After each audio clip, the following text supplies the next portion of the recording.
You're about to listen to a Gaming Stooges podcast with your regularly scheduled Stooges. I'm Jack. The internet calls me Cloud. And I'm Landon. We hope you enjoyed today's discussion, and if you do, please consider subscribing to our YouTube channel, following us on Twitch, or joining our Discord. Let's get on with the show.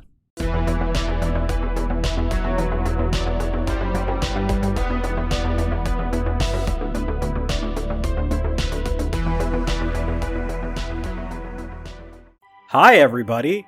Today's episode is on our top games of the 1990s. We've done lists for the 2000s. We've done lists for the 2010s. Those are on YouTube back when we were doing that. So if you are so inclined, after this episode, go ahead and give those a watch or just put them on in the background because there's really not a whole lot to watch. Just listen to those and hear our thoughts on those. But today, we're bringing our top 15 games of the 1990s. Each of us went in, made our own list of 15 games. We are going to be taking turns with this. Each of us had some criteria, some separate rules. We didn't have a uniform list. We all did separate rules for ours. I decided one per series, not necessarily franchise, so spoilers for that possibility. And I was originally going to do this, but I decided not to. If there's a game where there's like a remake or something...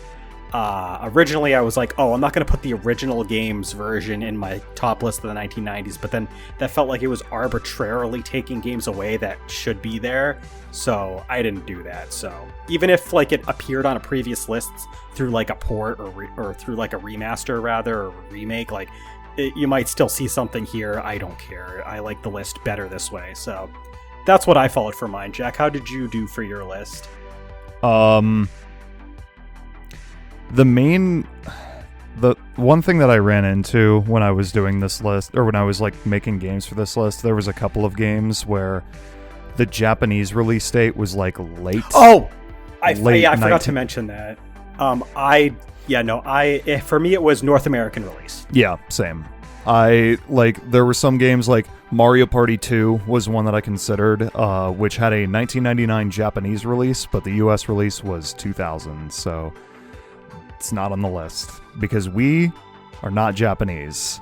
Yeah, that's how I went into it. What about you, Landon? I took the first 15 video game names I could think of, shoved them into a bag, shuffled it around, and then pulled them. And that's how I ordered my list. All right. That sounds good enough to me. Usually go... Oh, did you have anything else to say? I was just going to say I also tried to stick to one per franchise. But when a franchise comes up in my list, I will make mention of some other games in that series that came out in the 90s. So yeah, I figured. All right, well, let's just jump right in. We're going to go in our usual Jack, myself, Landon order. Jack, start us off. What is your 15th? So my 15th game, and I bet this is one that you guys probably aren't expecting. My number 15 is Backyard Baseball from 1997. Nice. I'm not surprised. I'm actually not surprised. No. In fact, I think I should be more surprised that it's not higher. Okay, to be fair, and this is a thing that I ran into a couple times on this list, where like a franchise that I am fond of will appear on my list, but the only game in the franchise that came out in the 90s is the first one. And I have more, I associate more with, 2001 and 2003. So, this is, the original, no MLB. There's only one stadium, and it's only backyard kids. It's as basic as it gets. But for a, computer game in the mid-90s, it's really fucking fun, honestly. For a children's baseball game. And I mean, of course I'm saying this as someone that, I've been playing these since I could, use a keyboard, pretty much. But, yeah, no. Some of the early I don't want to say I love the entire franchise, because some of the later games got pretty shit. But, no, I love Backyard Baseball, the old ones anyway. And,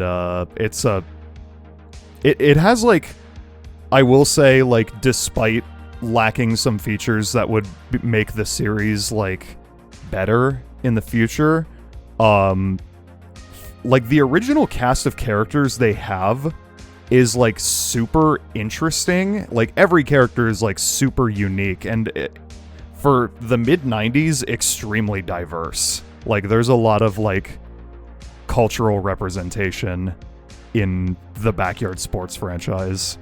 That is pretty impressive for that time period. And yeah, I don't know.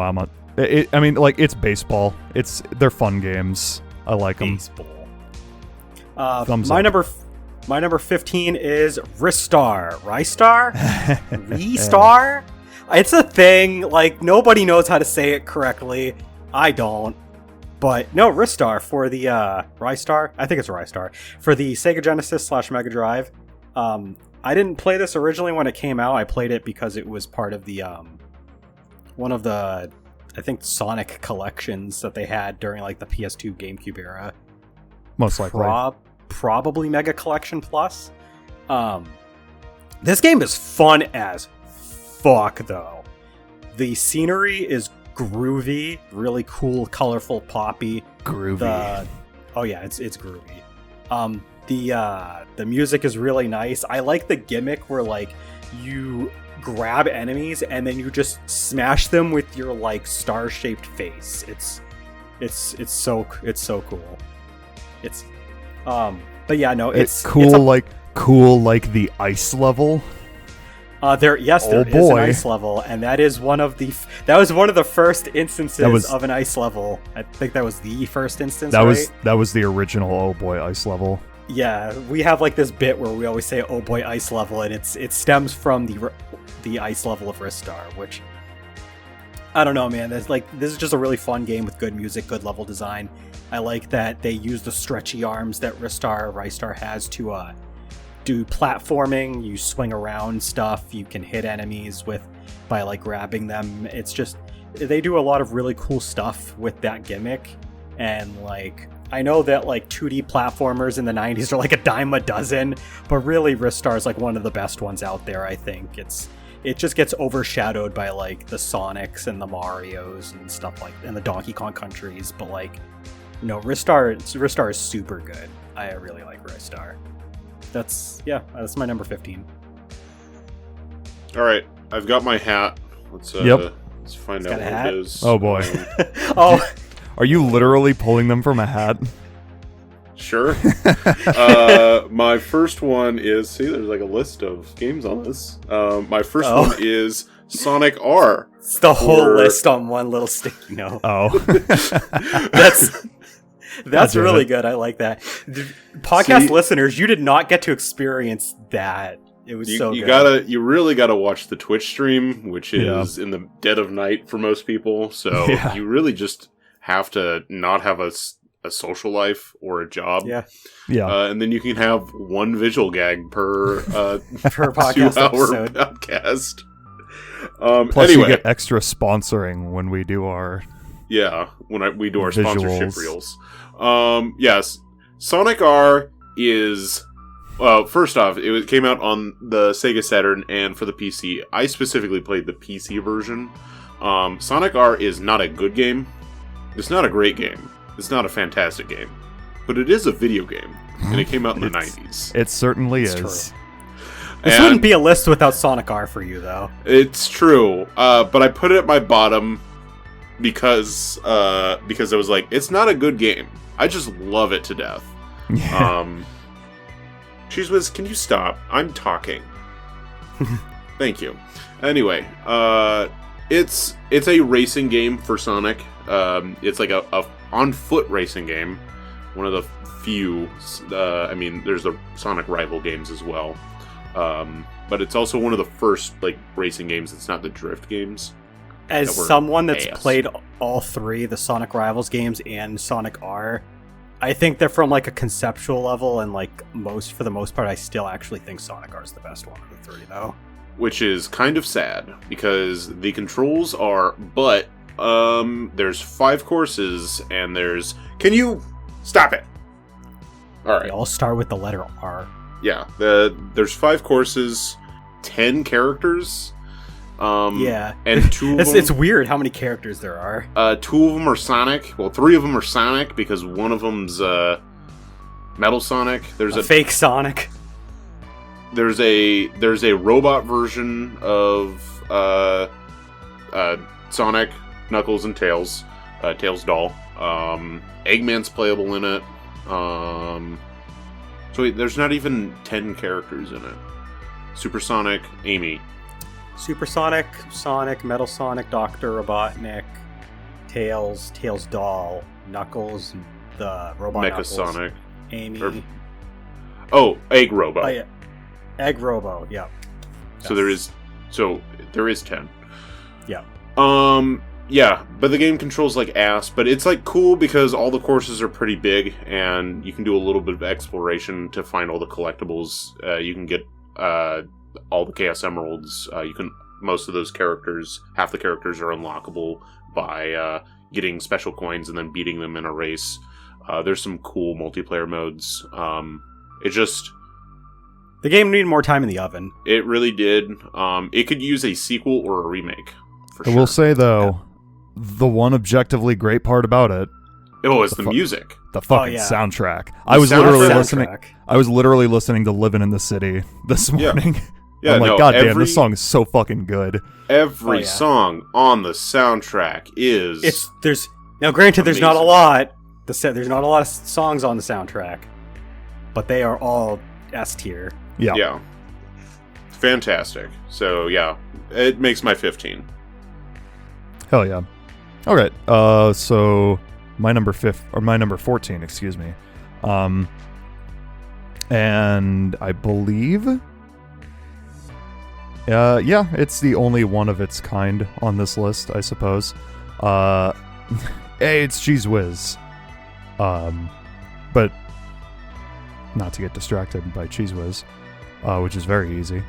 My number 14 is Goof Troop for the Super Goof Troop! I didn't put it on my list, but I'm happy for you. I honestly... I love this game. Fucking fantastic game, honestly.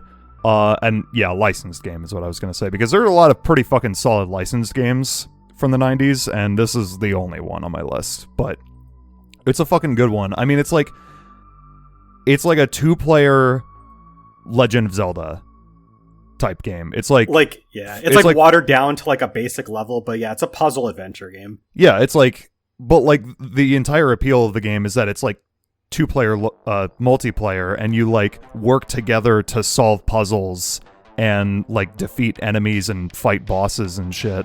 And it's really fucking cool because like you have Goofy and Max, and they have like different attributes, and they, play slightly differently.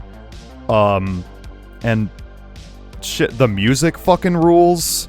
Like this was Dude, the first level. Oh my god. So fucking good. Fun fact, this game was designed by Shinji Mikami, who was who was the director/producer for I forgot about that. The first 3 Resident Evil games, the first 3 Ace Attorney games. Shinji Mikami just Beautiful Joe. That man's crazy. He comes up with crazy games. Dude's a legend. He's the Capcom staple. True.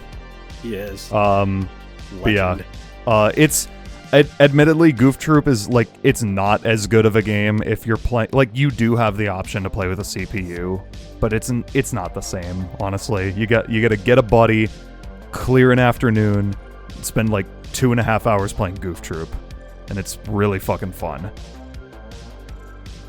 My number 14 is actually a game that probably neither of you or anybody listening probably expected, because I don't talk about these games much, mostly because I don't really play these games much anymore, but it is a racing sim / driving sim game.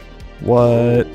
I have Need for Speed High Stakes, which is Need for Speed 4 on here. It came out in 1999, so at the S end of the 90s, but it still counts. It's a PlayStation 1 game. As I mentioned, it is the 4th entry of the Need for Speed series. Back when I actually gave a shit about Need for Speed, and back when the majority of people actually gave a shit about Need for Speed. There's just a lot of just really great things about this game that I don't get to talk about. The controls for their time were incredible. Like, the game really... this is gonna sound stupid. The game makes you feel like you're driving a car. But it's no, the controls are really great. The steering on it's like fluid. It's what you would expect. The graphics for a PlayStation 1 game, considering it was like near the later part of the lifespan, are incredible. The cars look great, which is kind of important.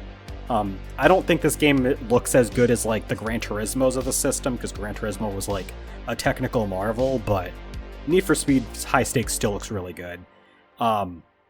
There's a bunch of different game modes that you can play with this game. There's like the campaign mode where you start like as like a low-level street racer and you like work your way up into like the big leagues, and I thought that was fucking cool. And you start like, you know, with these like regular basic ass cars, and then you start like going to different circuits around the world. They're like, all the racetracks are like places all over the world. Some of them look spectacular, some of them are more basic like cityscapes, but they all are really fun. I think that the layouts for most of them are really nice. But yeah, you work your way up, and like the end of the campaign, you're like playing with like sports cars in like an official racing setting. Like, you have stuff like the McLaren F1 is an unlockable car in this game. And I remember the McLaren F1 looked so fucking cool to me as a kid. The soundtrack, I don't remember it well. It's a lot of licensed like EDM, like, you know, kind of music, but it's like, it's pretty good. It does the job. There's like some other stuff in there. But no, I just think it's really nice because like you can customize your car somewhat. Not quite as much as like some later games like Need for Speed Underground. Holy shit. But we're not talking about that game. I think one of my favorite things about High Stakes, though, is, like I said, there are different game modes. Like, you can... I think returning from the third game, there's like one of the reasons why it's called High Stakes is because of the campaign mode. But also, like, there's like an aspect where you can get chased by the cops.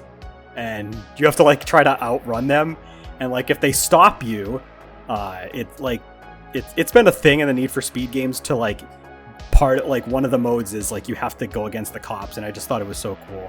But yeah, no, just a solid racing game all around. I did play Need for Speed 3 Hot Pursuit as well, but I think High Stakes is a better game, so that's why I put it on here. Spoiler alert, this is the only game with driving in it. I did not put a Mario Kart game on here, so that's all you're getting. I'm done. Good answer, Steve. Good answer, Steve. Good answer. So, you want to know my number 14? Yes, I would. Well, technically, my number 14 didn't come out to the North Americas until... So, 2010-ish? And later than that? I don't know. Holy shit. 2000... Was it 14? Hold on. Yeah, 2014. Oh, I know where this is going. You know where this is going. Yeah. What is it, Jack? Blanking. What's up? What is it? Yeah, he wants you to tell us. It's Euphoria the Saga. Yeah! Do it for the meme. Yeah. Yeah. It's a fun 2D platformer, like very early Metroidvania.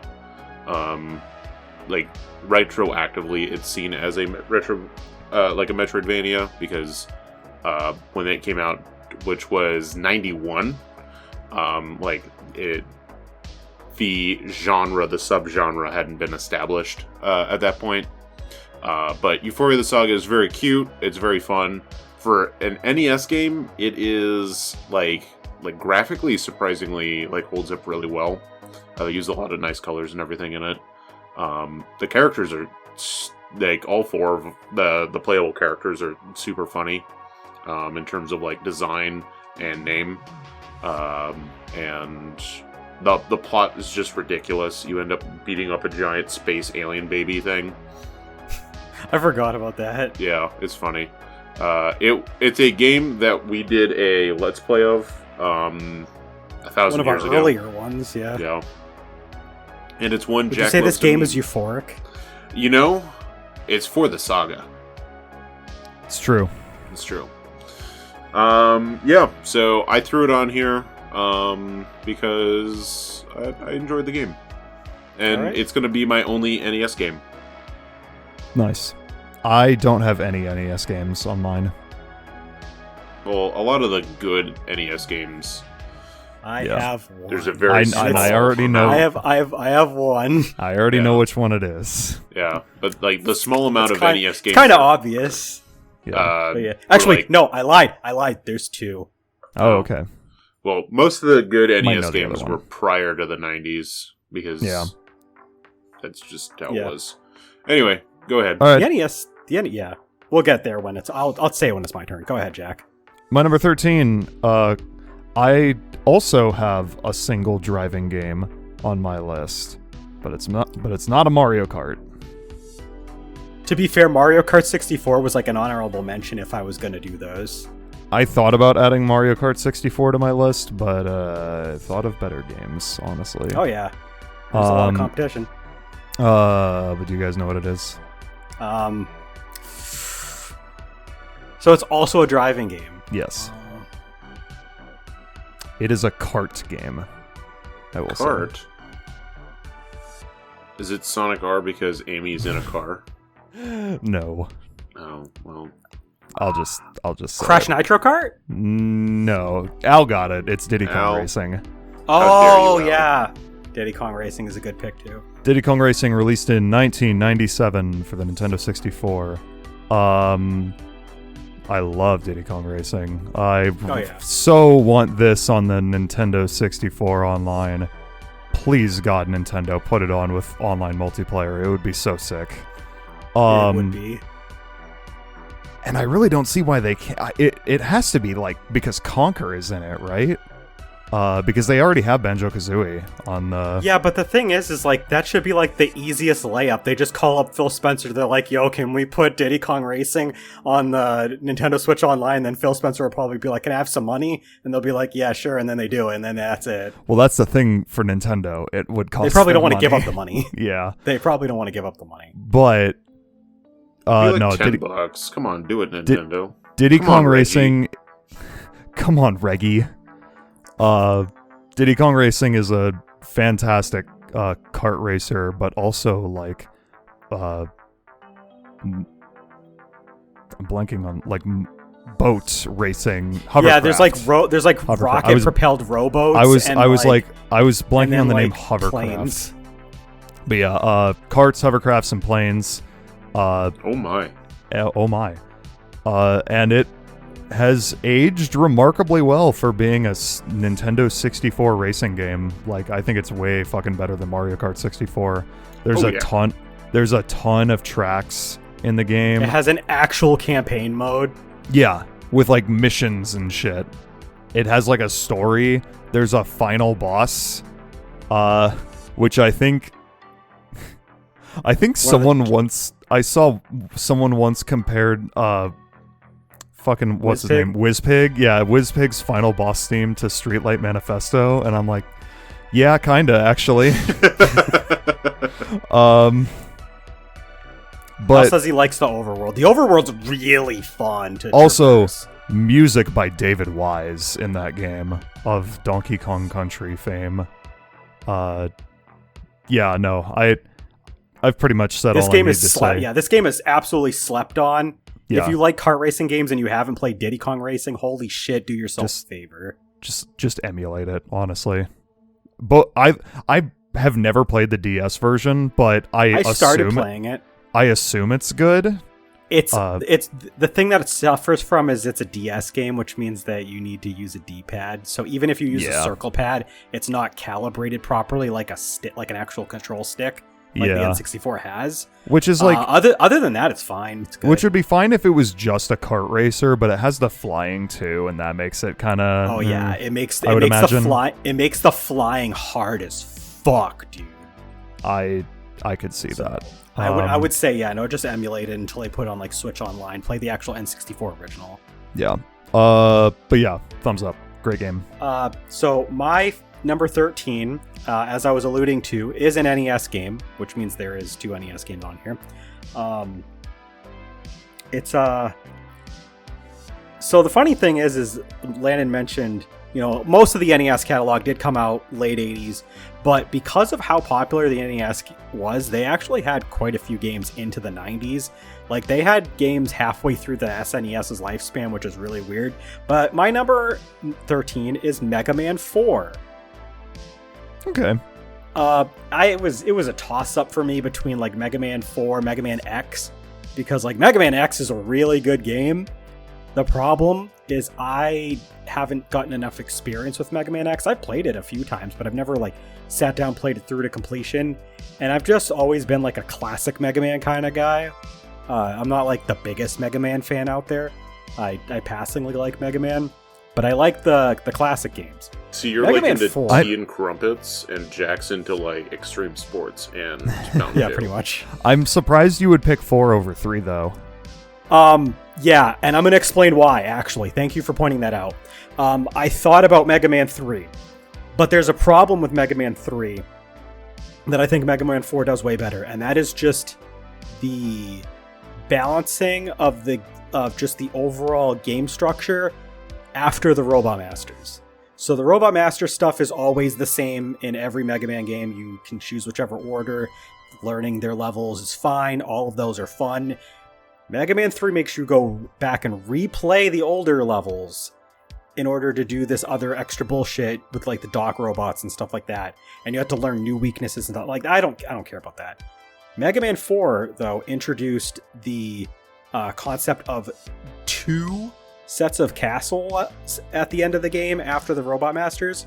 So you wouldn't have just Dr. Wily's castle, you'd also have another castle set of levels.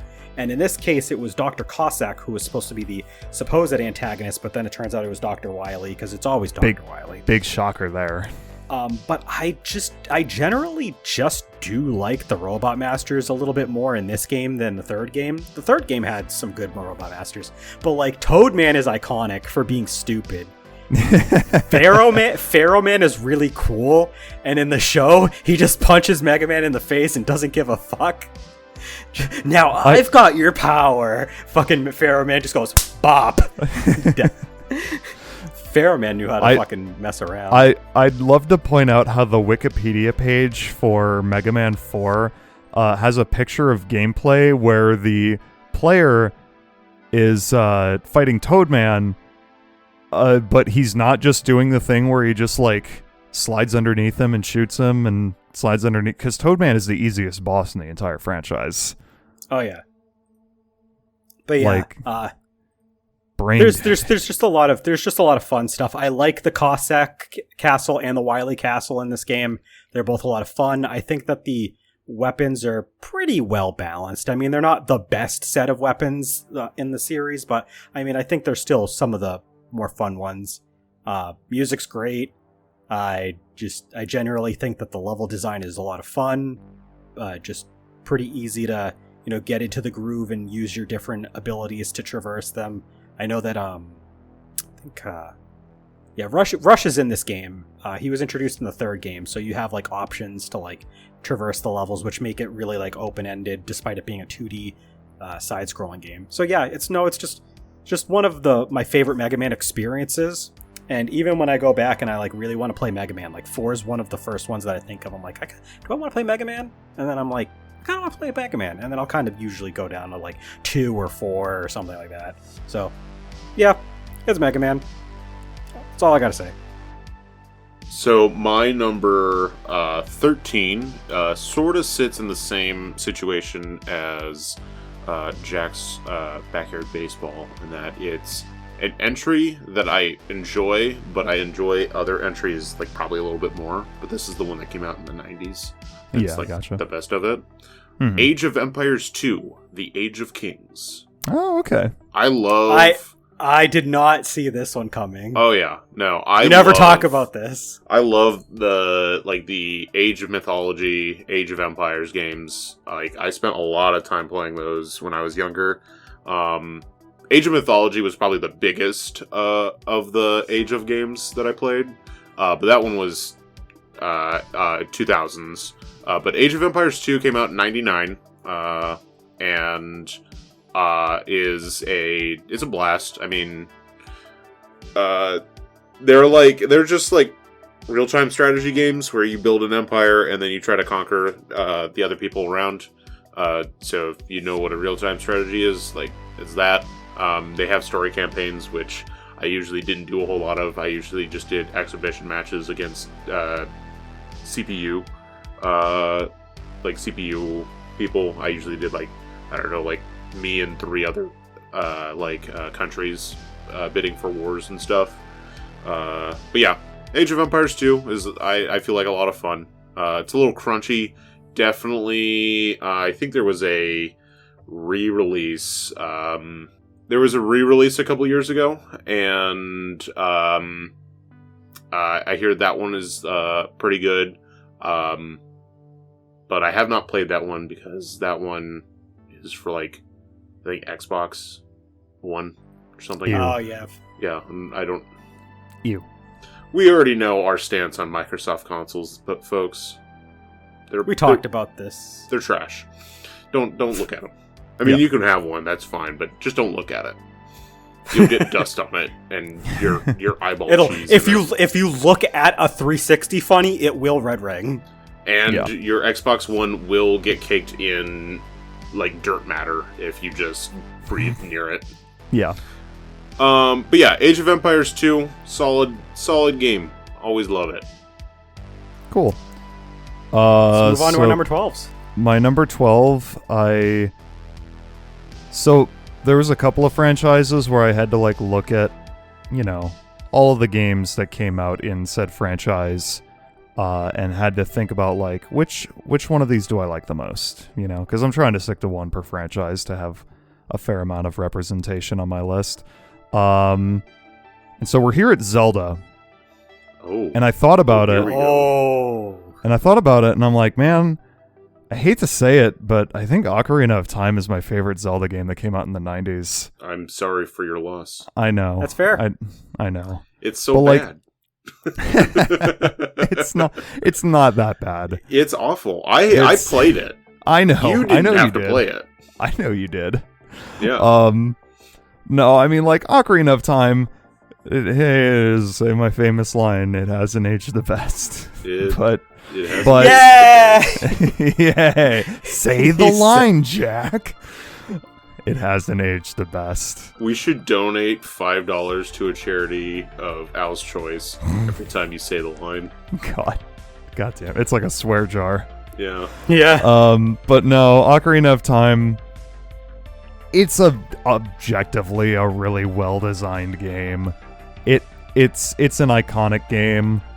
It has, like, some really famous set pieces and music and dungeons, and, like, honestly, yeah, the controls aren't the best, and it doesn't look the best either, but the core game is still there if you play it on the 3DS with better controls. But that's And not... I know. That's not the game that came out in the 90s. I know, but that's what I'm saying. If that game came out in the 90s, then it would rank much, much higher. But Fair. Ocarina of Time, as it stands, is old and a little smelly. But it's still good. It is still good. I do still enjoy Ocarina of Time from start to finish. And I thought about, like, because, I don't know, because, like, Link to the Past, I think is a little overrated. I would play Ocarina of Time again before I would play Link to the Past again. Like, Link to the Past is good, but it's not one of my favorite Zelda games. And I guess there's Link's Awakening, which I don't have as much experience with compared to Link to the Past or Ocarina of Time. I have played through it, but it's been a very long time. Well, it turns out the next game Jack is streaming is going to be Ocarina of Time. We just did that like a year and a half ago. I did it. You didn't have to play it. Why do I have to do it? Because then you can change your mind and get a better opinion. Wow. All right, I'm done. My number 12 is, and I'm not memeing here. Uh-oh. Here we go. It's Dr. Robotnik's Mean Bean Machine. He is beaning here. I'm beaning! I am mean beaning. So, Dr. Robotnik's Mean Bean Machine was, as everyone knows, it's a Puyo Puyo reskin. Obviously, when you were like a stupid kid like I was, you didn't know this. So for me, it was just like, oh, there's like these cartoon Sonic characters, and I get to do like a puzzle game, and it was honestly like the first block puzzle game, like the first game of a genre to leave a lasting impression on me. I liked the music. A lot of the music is original music, like the ones that you'll hear in like the main game, because the stage music they like made new music for it. But they like all the other music around it's like Puyo Puyo stuff that they just altered. But yeah, it was released on the Genesis in like 1993. I remember playing this as part of a combo pack that had Sonic 1, Sonic 2, and Mean Bean Machine. So it was a pretty good value cartridge that had 3 games on it, and I played all of them because I wanted to play all of them. And when I got to Mean Bean Machine, I was not expecting the game I was playing, but I got hooked on it. It's so addicting. Puyo Puyo is so addicting. I love Puyo Puyo. And like, I remember when I saw the Puyo Puyo part, like the Dr. Robotnik's Mean Bean Machine part, that they referenced that they did in Sonic Mania at the end of Chemical Plant Zone, I lost my shit because I thought that was the coolest fucking thing that they could have ever done. It's such a fun game. I mean, it's a block puzzle game. I don't know what else to talk about. I will say, some of the enemy like facial expressions when you're beating them or they're beating you are funny as fuck. Like, Jack, you've seen them. Landon, you've seen them. We did a Let's Play. We fucking did? Yes. I mean, I did a Let's Play. You guys joined me for it. Okay. We did a Let's Play of it on YouTube. And it's just like Scratch is like smug look, just like Dynamite is literally just a stick of dynamite, and when you beat him, he blows up. Like, it's just, well, blow me. There's just a lot of character in the characters that they adapted from the show and like just added in from scratch, pun intended, for this game. It's a good game. I like it. Thumbs up. Actually, funnily enough, there's like 4 or 5 Genesis games on my list. I mean, the Genesis was out in the 90s. Dude, I love the Genesis. Like, I do legitimately love it. Yes, the SNES has a lot of bangers, but the Genesis does. It just does. Genesis does. But yeah, I'm all done talking about Dr. Robotnik's Mean Bean Machine. Thank you, Jesus. That's mean. Anyway, my number whatever is 12. No, my number whatever. That's what it is on my list. It's under number whatever. Show me. Show no, you actually, the list? don't. Okay. Don't, because it's a spoiler. Oh, okay. Hi, my name is Landon. He shows anyway, us a tag. My number whatever is Kirby's Dream Course because I made Jack cry one time. And that's it. All right. That's it. I mean, it's a fun. I mean, explain for the podcast listeners what this game is. I don't care about them. I did not include Kirby's Dream Course on my list because I have a different Kirby game on my list, but I fucking love Kirby's Dream Course and I definitely considered it. All right, here's my thing is this is not the only Kirby game because this fundamentally plays different from like your typical Kirby because it's true. It's a golf game. You can call it what you want, but it's a golf. It's a sports. It's golf. It's a sports Kirby ball game. Mm-hmm. So I was like, you know what? Fuck it. I'm gonna add it because it's especially sort of the caveat that Jack gave for Goof Troop. If you're playing it with a friend, it is a fun afternoon. Yeah, like you can play through a set of holes in like I don't know, like an hour and a half. Yeah, and you can really just fuck around. It's different. It's like a set of 9 different holes. You and either the CPU or a friend control a Kirby. You try to knock the Kirbys into multiple holes, or sorry, you try to defeat enemies. Defeat enemies and then get into the hole. Yes. And you want I gotta and hit myself. And when you defeat an enemy, you pick up a star. Yeah. And there's like a certain number of stars on each level. And the player, it basically just, you want to have the most stars at the end of 9 holes. But there's a little bit of strategy because you can change the star color to your star after someone else has already touched it. So Yep. you can gank stars from people, and it can just cause like, I don't know, a little bit of like chaos and fun when you're playing. It is it's a fun game. I'll say that. It is very fun. So Kirby's Dream Course, number whatever. Yeah. Number whatever. All right. Number 11, Jack.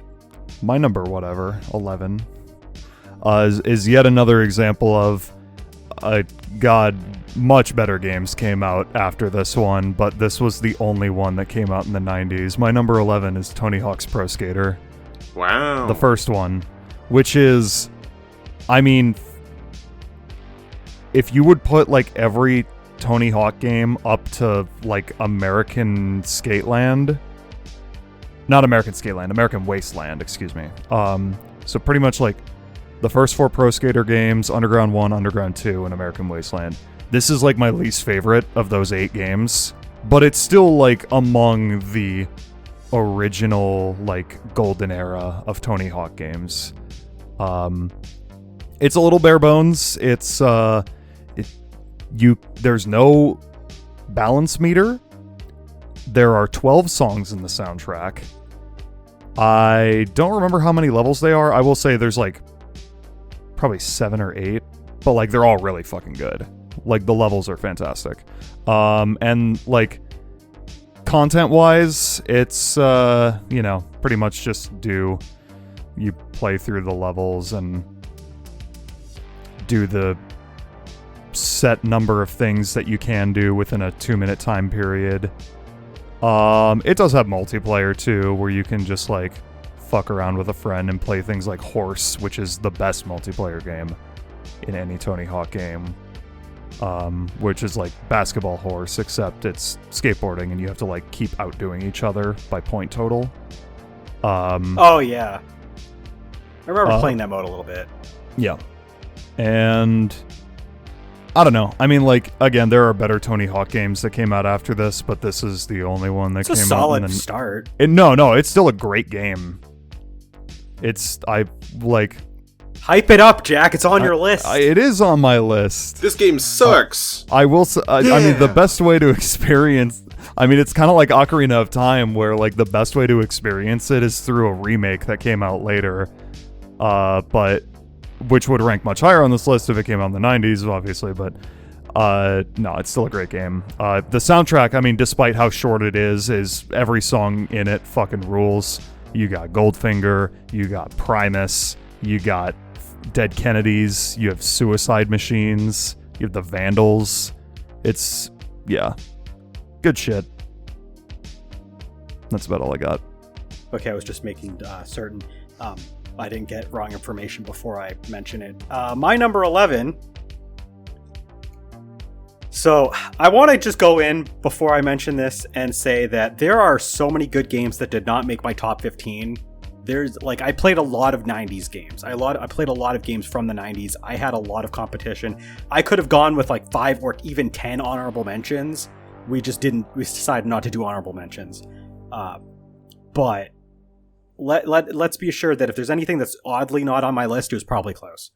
That said, my number 11, guys.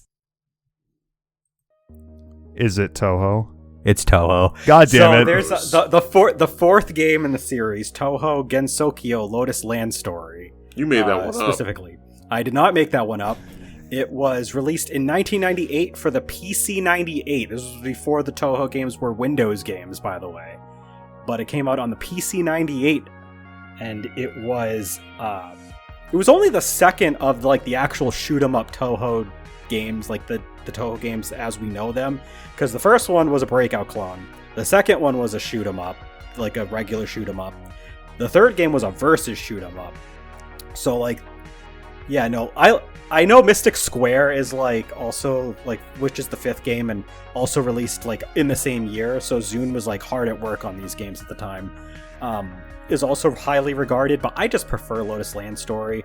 Like, yeah, you can play as Yuka in Mystic Square, but I don't care about that. I like fighting Yuka as an antagonist. She gets 2 stages for boss fights, which is insane considering most Toho final antagonists do not have 2 stages just to themselves. So that's pretty cool. The music is really good. The classic song Bad Apple that has like that one like remixed version from like this one vocal circle that like got really popular because of like the music video for it was like went viral. That shit came out of this game. This is the first game where you can play as Marisa, because in the second game she's a boss, so you only get to play as her right now. So this is the first game where you get to play as Marisa. This is the first appearance of the classic, of a lot of other classic things. And there's 2 extra stage bosses for some reason, which usually there's only one.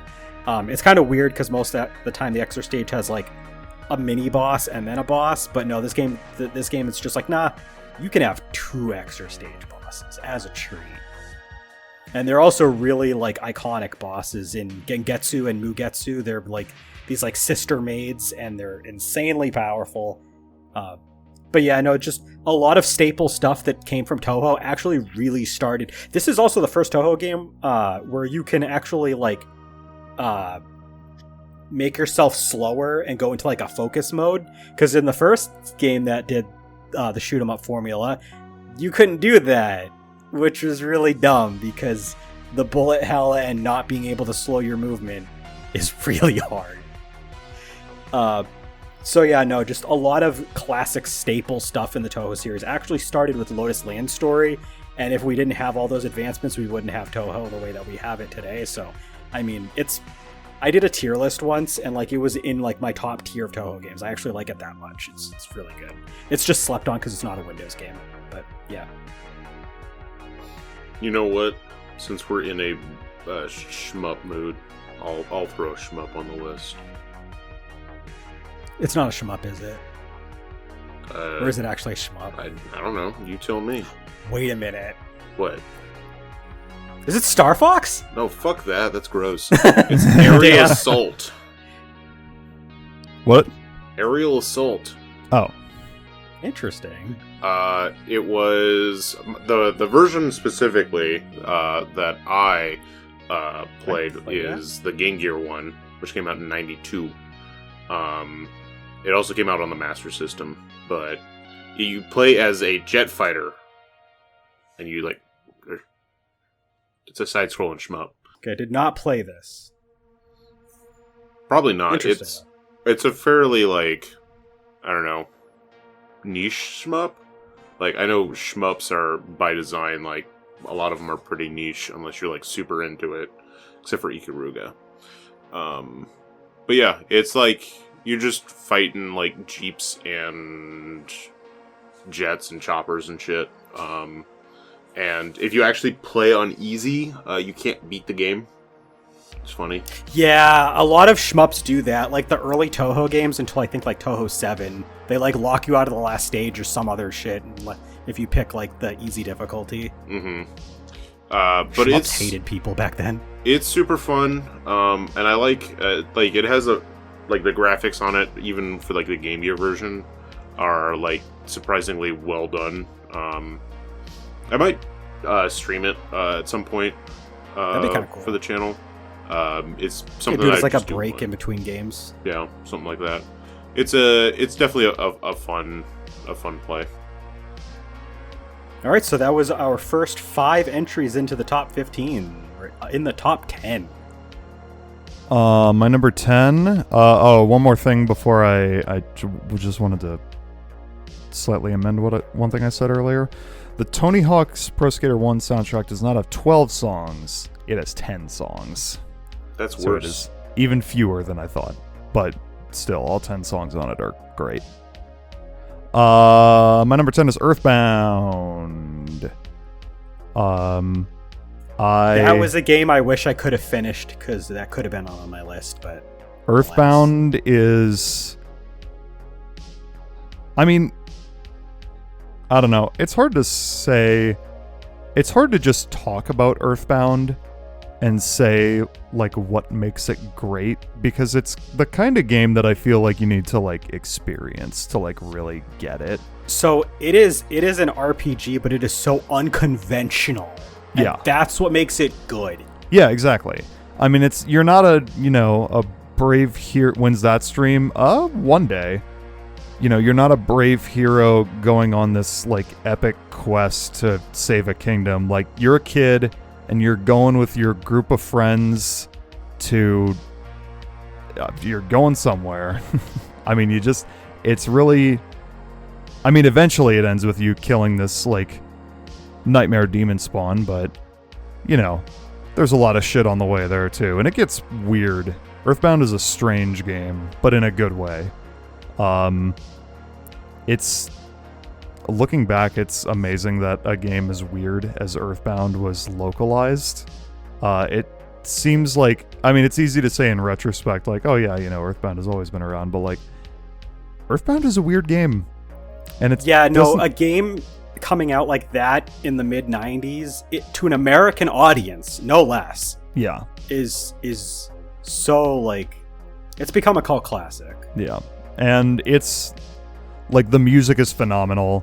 The set pieces are super interesting. The locations in the game are extremely memorable. The combat and gameplay is not, like, objectively not the most exciting, but it's a turn-based RPG. It plays fine enough.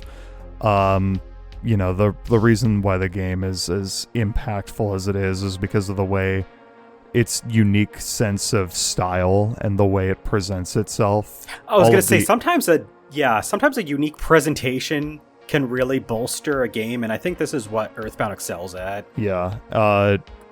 It's the only game I can think of where you can go to the store and buy a hamburger and then beat up a hippie and a Ku Klux Klan member. Jesus. A Ku Klux Klanber. Exactly. Yeah, no, it's a fucking great game. You can play it it's on Super Nintendo Online, right? No. It's not. Oh, fuck. It is not. You can play it on the Super Nintendo Mini if you have that. I do have that. Or if you downloaded it before they shut the servers down, it was on the 3DS eShop for new 3DS systems. And the Wii U. And the Wii U. Yeah. Unfortunately, there's no. I'm pretty sure it's not on the Super Nintendo Switch Online. Don't quote me on that though. I could be wrong, but I'm pretty sure it's not. Yeah. So just emulate it. Fuck it, because it's not. It's been historically, hard to play. Nintendo, for the love of God, get whatever rights issues you need situated to get us Mother 3, but put it in a collection. Just give us all 3 games. Seriously. Please. Anyway, that's it. I'm done. My number 10 is the second of... Guys, I have a lot of PlayStation 1 games on this list. I just realized. It's almost like the PlayStation 1 was a game that came out or is a... Jesus Christ. Never mind. 6 PlayStation 1 games. But yes, the PlayStation 1 was a system that came out in the 90s, and as much as I like to prop up the N64 for what it was, because I do like the N64, God, the PlayStation dominated the second half of the 90s, and I'm looking at this list, and it's just evidence of that. But my number 10 is Crash Bandicoot 2, Cortex Strikes Back. Yes, I know, Crash Bandicoot 3 Warped is a game. I did not actually finish it all the way through, and I grew up on Cortex Strikes Back and the first game, and I liked the second game a lot. Cortex Strikes Back is really fun. It's funny how much better the Crash games got when they took away, like, the overly convoluted... I don't mind it, but I don't actually really care. Like, when the early Crash, like with the first Crash game and Crash 4 did like the Donkey Kong Country thing, where like the world map is like this big long like thing that you have most of the time you have to do like linear levels on that map, and it's supposed to be like you can look at this cool map, but you're still moving in a straight line. Well, Crash Bandicoot 2 got rid of that, put you in a hub world that was literally just the portals to the levels, but because of that, every like world you could just challenge whatever level you wanted in any order, and then as soon as you beat all the levels you can fight the boss, so you could take the levels from each world and in whatever you choose. I thought that was cool. I thought that them introducing some extra mechanics like being able to ride a polar bear in a couple of levels was pretty fun. Just the level design is overall way better in the second game than the first game, and because of the fact that they have different worlds, they have a lot more cohesion, because like in the first game they like a lot of them are really just tropical themed, and then at some random point in the story you get a lot of like these like techno style levels because you're nearing like Cortex's base, and I know it makes sense like because that like that's the progression, but I like how Crash Bandicoot 2, because of the worlds having different structures, you have so many different styles of level that you can go through. There are sewers, there's Arctic lands, there's the tropical style ones that I mentioned before in two different configurations. One's more water-based, one's more like land-based. You have the techno style levels. There's like a bunch of other ones. There's so many different styles of level in this game, and just a lot of iconic set pieces because of that. Cortex is supposed to be helping Crash, so like he has like this like banter with Crash in between levels, and I thought that banter was really fun. And it was interesting how like there'd be like this hologram like intercom projection in the hub world, and like the characters, mostly Cortex, but sometimes like other characters would butt in, they'd like talk to you, and it's just there's so much personality, just so much cool stuff about this game that I really love. And I just, like I said, it is my favorite Crash game to date, and just yeah. Alright, we're done talking about shitty games. Oh, I was talking about the previous 5 on my list. That was all the filth. I thought you were talking about my number 10. Oh, I'm talking about all of your games and 11 through 15 on my list. And Jack's choices of Ocarina of Time and whatever else I didn't care about. And I won't care about in the future. Probably his Kirby. No comment. Okay. We're talking about good games now. Specifically, my number 10, and that's going to be the only good game on this list, because it's The Sword of Hope 2 for the Game Boy. What? The Sword of Hope? Alright, I got the good reaction. Please If tell me about this game, because I have no idea what the hell this is. If they've never heard of it, then that means it's a really good game, folks. The Sword of Hope 2 is a... Oh, I see. Yeah. I immediately see how you played this. 3DS Virtual Console? Yes. Yep. I played it through that, but that's beside the point. Because it is a first-person dungeon-crawling RPG. On the Game Boy? On the Game Boy, yeah. That's interesting. Yeah. And it's... Oh, so it's like Phantasy Star 1, right? Yeah, it's like that, Like or those like kind the of old SMT games. Or like, Wizardry? Yeah, I think? Wizardry. Like, yeah. Yeah. So this is it's a really good, or Etrian Odyssey. Those games, those are all first-person dungeon crawlers. So it's in that realm of RPG. It is a little bit simpler than some of those other ones, because some of those are on like higher end systems. But for a Game Boy, like first-person dungeon crawling RPG, it is solid, really fun. I like the level progression. The biggest thing is it probably has a bit steep of a level curve. As soon as you enter a new area after you've like beaten a boss, things feel like they're like 5 or 6 levels above you, and you have to run to the next shop and buy up all the new armor, and then level up a couple times, and then you're like, cool, I won't die from like one random encounter. But other than that, I mean, because guess what? If you're going to play this game, you're probably not going to play it on a Game Boy. You're probably going to do the dirty thing that Jack keeps suggesting. Emulating it. You'll have save states and it'll be fine. Because it's fine. It's fine. Don't be like Cloud. It's fine. You can use them. It's fine. It's fine. It's fine. It's fine. It's fine. Is it my turn? You can interrupt me at any point. Okay. I'm just gonna say it's fine until the heat death of the universe. Okay. Well, that's fine. That's fine. It's fine. It's just fine. It's fine, folks. That's just fine. We hope you're doing fine. Yeah, are you doing fine? You tell us. You tell us. Email us. Let us know. Yeah. Get a sip of your drink. It's been a long podcast so far. We're not even halfway there. Oh my god, my number 9 is Number Final 9? Fantasy VI. Ooh. Yeah. That's a good almost game. Almost game. Yeah. Final Fantasy VI. Honestly, this would probably rank much higher if I had played this game recently. If you had played the game. Yeah, I have played it. It's been a long time. Guys, my number 1 is Super Mario RPG Legend of the Seven Stars. I haven't played it, but I'm sure it's my number 1. Classic. You know I haven't played it yet. No, I mean, it's just been a while since I've played it. So I can't speak from super fresh memory, but like most of these games on this list I have played within the past couple of years. But so you're saying your list suffers from recency bias? Yeah, what the hell? For the 90s? Yeah. That's not how recency bias works. Yes, it is.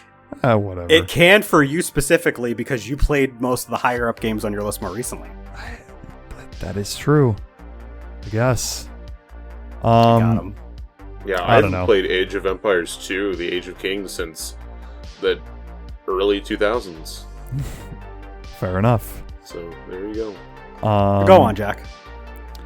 Yeah, no, I mean, Final Fantasy VI, great game, great characters, really engaging story, super, fun to explore world. Each character has, their own, interesting arc to go with them. Most of them do, anyway. Great villain.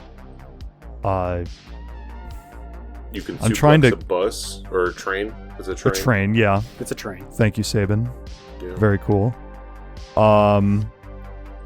Yeah, I mean, I don't know. I'm trying to make this go a little bit quickly. What because hasn't we have? been said about Final Fantasy VI? I should stream this one day. You know, we really Yeah. don't talk about Final Fantasy 2. I got you the Pixel remaster. Did you? I gifted it to you. Okay, I don't remember. Is it on Oh You wait, literally said no, thank you. that's right. I do remember now. I'm sorry. That was on Steam. Yeah. It was on Steam, which is why I was like, oh, that's right. I do have the many means to play this game. But now you can play a Pixel remaster of it. That's true. And yeah. I've heard the Pixel remaster is very good. They did do a 2D HD for the opera scene. Ooh. Ooh. Show me more. Now you gotta play it. You have to, so I got can 'em. watch I it. I 'Cause do. There's no way in hell I'm ever going to play Final Fantasy. Except for I played this one. Yeah, I'll stream it someday in the future. Thank you. For sure. But, All right. yeah, no, that's about all I got. My number 9, talk about the duality of man compared to my last entry, is Spyro 2 Ripto's Rage. Wow. A 1999 game, so another one that was very close to not being able to make the list. It was this or Spyro 1, and obviously Spyro 2 is the better game because it has better mechanics. You can actually hover. The bosses are actual bosses that you can fight. The levels are generally a lot more involved. I like the intro, outro cutscenes that give the levels a lot more personality. I played this game as part of the Spyro Reignited trilogy for the channel on YouTube, so if you want to go over to YouTube, you want to watch that. The whole trilogy is on one playlist. You can watch the whole thing. But I do say that the even though Crash and Spyro have those remasters, and I do think that they're the best ways to play, because of the fact that the first game, or like the games are like not all on there, because you have to like download a patch update, which is kind of stupid. The PS1 games, they hold up really well. Like, they control really nicely. They are a lot of fun. But I mean, I've said a lot about Spyro 2. Good soundtrack, good 3D platforming, good stuff. All right, let's try and throw another curveball at you guys. My number 9 is Gargoyle's Quest. I remember you this talking one. about I'm not this. so surprised, mostly because I mean, I'm a little. I forgot that you played this, but I've heard so many good things about Gargoyle's Quest, so that's why I'm not surprised. Because it's a good game. I heard it's like, what isn't that? That's a Game Boy game, right? It is another Game Boy game. I heard it's one of the best Game Boy games. It's definitely a Game Boy game. That is for sure. I mean, it's on my list. It's not the top Game Boy game, but it's one of 4 Game Boy games that have made my list. So it's up there. I have 0 Game Boy games on my list. You are wrong. I'm sorry. Stop it. I have 1. You're slightly better. Get good though. You guys have to get better. Get better. Honestly, Listen. it's the problem is I was a stupid kid, and outside of this one game that's on my list from the Game Boy, a lot of the Game Boy games I played were not good Game Boy games. They were mostly like licensed shit that was like okay at best. Like, I did play some good Game Boy games later, but like a lot of those were still like not quite good enough compared to what I put on here. So here's my. Go ahead. Sorry, go ahead. I was gonna say, here's my excuse. I was 4 years old when the 90s ended. I didn't have a Game Boy when I was a kid. And I played this game on the 3DS Virtual Console, so shut the fuck up. Get gooder. All right. What is Gargoyle's Quest about? You play as Gargoyle, and he He's on a quest. He's on a quest, and it's for the Game Boy. What's the gameplay like? It's a 2D platformer. And it like very light Metroidvania type stuff. You get power ups as you go through. It's like RPG Metroidvania mix. Interesting. This is one I will definitely have to like. I want to do a stream for it. So it is one I will do. Let me see if I can find the Wikipedia plot. According to the fictional game lore, Firebrand is a gargoyle predestined to carry on the namesake and the identity of the Red Blaze. It's a tie-in to Ghosts and Goblins, like the villain of Ghosts and Goblins. And then there's Demon's Crest that was for the Super Nintendo. And it also had there was also like Gargoyle's Quest 2 on the NES. But yeah, it's a fun game. All right, Jack, what's your number 8? Let's see. Now we're getting into the really good games. No, we I had already good said games that. before. Well, Yeah, Landon did say that. Yeah. And it was specifically only for that one game. That's the best game on the list, and it was my number 10. all right. It's all downhill from here. Yeah, but we're getting into the really good shit. Yeah, I guess. Oh, okay. He thinks. Number 8 is. What's What? the best shit? Tell us, Jack. What's the best shit? My number 8 is Donkey Kong Country, baby. Baby, let's go. Donkey Kong Country. The first one specifically. A lot of people really like the second game the most. I was gonna say I like the second. Uh-oh. And the second game is also a great game. But I it like the doesn't first- have Donkey Kong as It a doesn't playable have character. It doesn't have Donkey Kong as a playable character. Don't care. He doesn't Diddy care. and Dixie are legit. But I think in terms of level design, the second game might be a little bit better. But in terms of like level locations, like in terms of level aesthetics, memorable designs in terms of set pieces and music, and That's just fair. the overall presentation.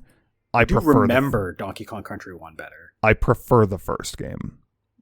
But the second game is also great, and the third game is fucking great too. Like, let's be real. Like, the third game does not get nearly enough love compared to the first two, and that is, it is the weakest of the three, but it's still a great game. But yeah, first Donkey Kong Country, phenomenal 2D platformer with insane visuals for the Super Nintendo, incredible music, featuring courtesy of David Wise yet again. He struck again. He's so fucking good. Honestly. But yeah, the whole fucking game is.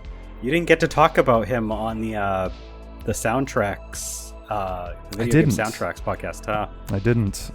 We have a podcast episode on video game music, so go listen to that if you have not. But yeah, I'm blanking on things to say about Donkey Kong Country. Landon and I streamed this as recently as like last year. We've played through this game together like twice, and it's a blast, honestly.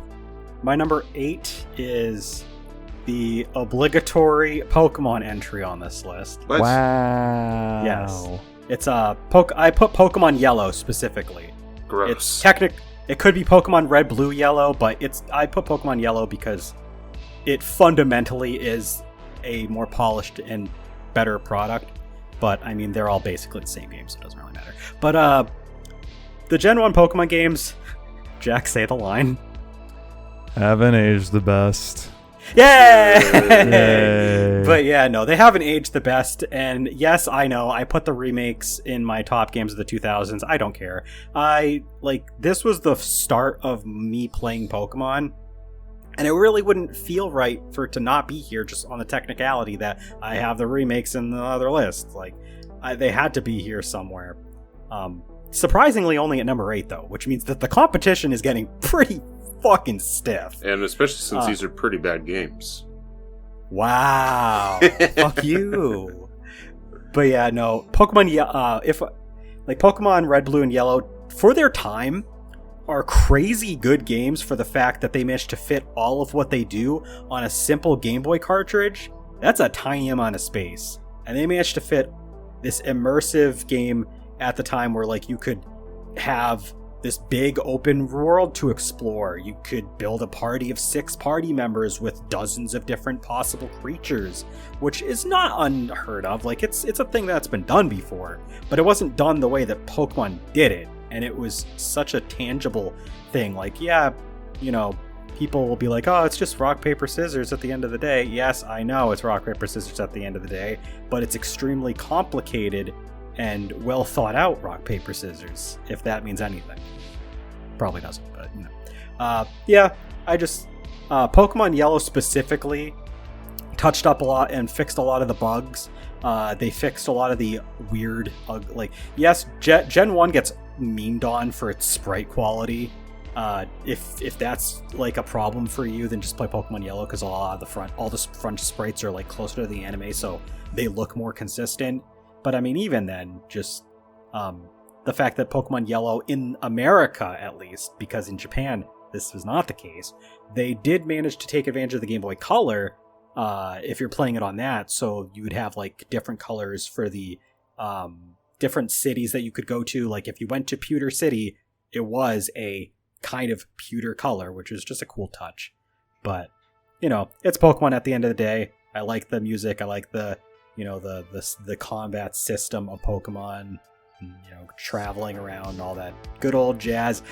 Spoiler alert, I'm just going to say it now. I was going to wait till the end. The next podcast we're talking about Pokemon, so I'm going to just shut up now and wait to talk more about Pokemon then.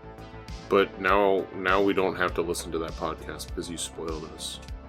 Wow. Yay. Anyway, Landon? Choose your truck. What? Choose your racer. Oh. I see. Midway. Hydro Thunder. Thunder! Dude, I'm ashamed I forgot about this game. I mean, it wouldn't have been in my top 15, but that's a good fucking game to have in the top 15. So the arcade and Dreamcast versions came out in 99, so I was like... That counts. Yup. I played Hydro Thunder. That's a good game. Hydro Thunder is a certified, bona fide, absolute classic. Show me a more classic. I'll slap you in the face, because it's just another copy of Hydro Thunder.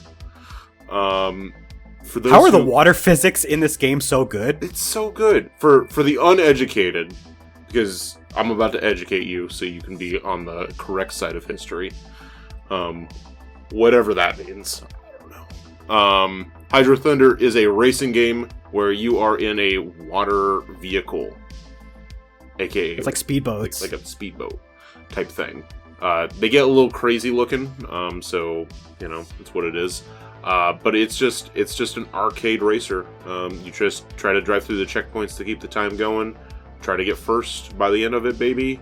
Yeah, and the console versions, I actually own the Dreamcast version, runs really well. It's like, it's a solid version of the game, so it's not just the arcade version.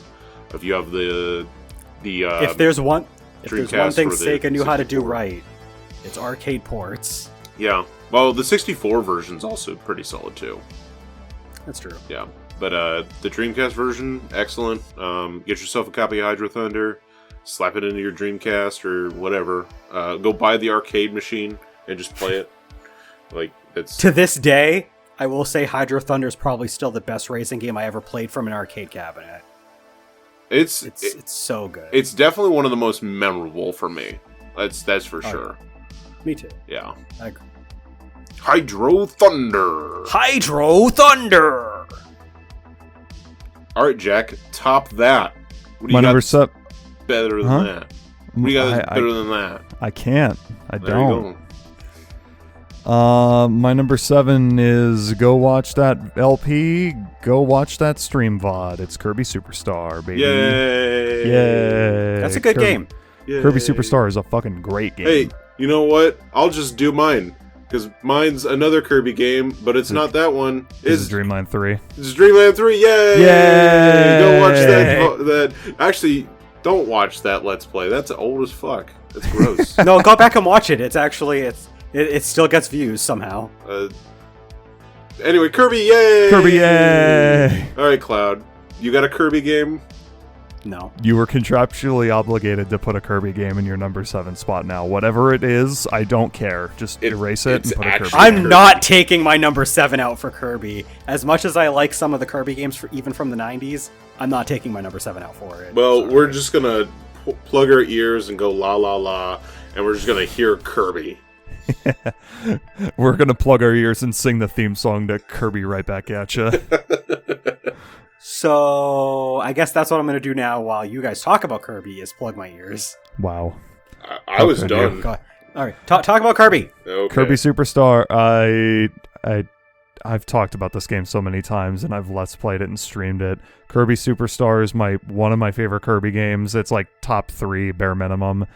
For a time, it was my favorite Kirby game, and I still think that is the case, but I don't know. I'd have to think about it.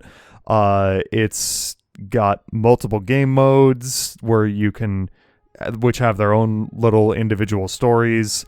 It's got a ton of like unique set pieces and iconic levels. It's got Dynablade, it's got Gourmet Race, it's got Milky Way Wishes, it has everyone's favorite stage from Super Smash Bros. For Wii U, the Great Cave Offensive. Yeah, I'm everyone.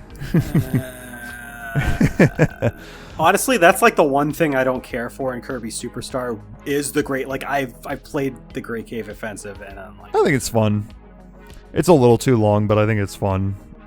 But yeah, that's it. I'm done. Kirby Dreamland 3 has Samus Aran and a Metroid. Go fuck yourself. That's all you need. That's all you need, baby. You don't need your weird gameplay modes. You just have a Kirby game where you have a friend and that you make new And they're powers gooey. with. You gooey. And they have a big tongue. Yeah. But he's not the only one. Well, I was talking about the other friends that you make the new powers with, like in Dreamland 2, but better? I don't know, it's for the Super Nintendo, and not the Game Boy. Ew, who likes Game Boy games? Anyway. Your turn now, Cloud. Oh, I didn't realize you guys were already done. What Kirby game do you have at your number 7 spot? Listen, hear me out. Uh-huh. I don't have Kirby in my number 7 spot. Uh-huh. But this game does involve monkeys. My number 7 is Ape Escape. Kirby Escape, got it. As this video is being streamed, as this podcast is being streamed to Twitch, and I'll probably be done with it as this goes out to actual podcast streaming services. I hope so. I am streaming Ape Escape right now. This audio's we're recording it like 3 weeks in advance. Yeah. You can watch the VODs on the YouTube channel when those go out. Yeah. Ape Escape is the first in a series of 3D platformers revolving around a unique gameplay, or a unique control scheme that complements gameplay, where you get a bunch of gadgets and you catch monkeys across various levels. Ape Escape was the only one that came out in the 1990s. The other two came out on the sequel system, the PlayStation 2, early mid-2000s, so those didn't qualify. But yeah, I put Ape Escape 3 on my top games of the 2000s, so like, this is probably not that surprising. I love Ape Escape. I like the unique gameplay mechanics. The only problem with any of the Ape Escape games, in my opinion, is just because of the fact that because of the way that the game plays, camera control is not great. But it surprisingly holds up really well for not having manual control of the camera. I will say that for sure. I was expecting to go into my recent replay of this game and like dreading the camera. And like, yeah, there's a couple times where I wish the camera was in just a better position. But like, at no point did I think that the game's camera was horrendous or even bad.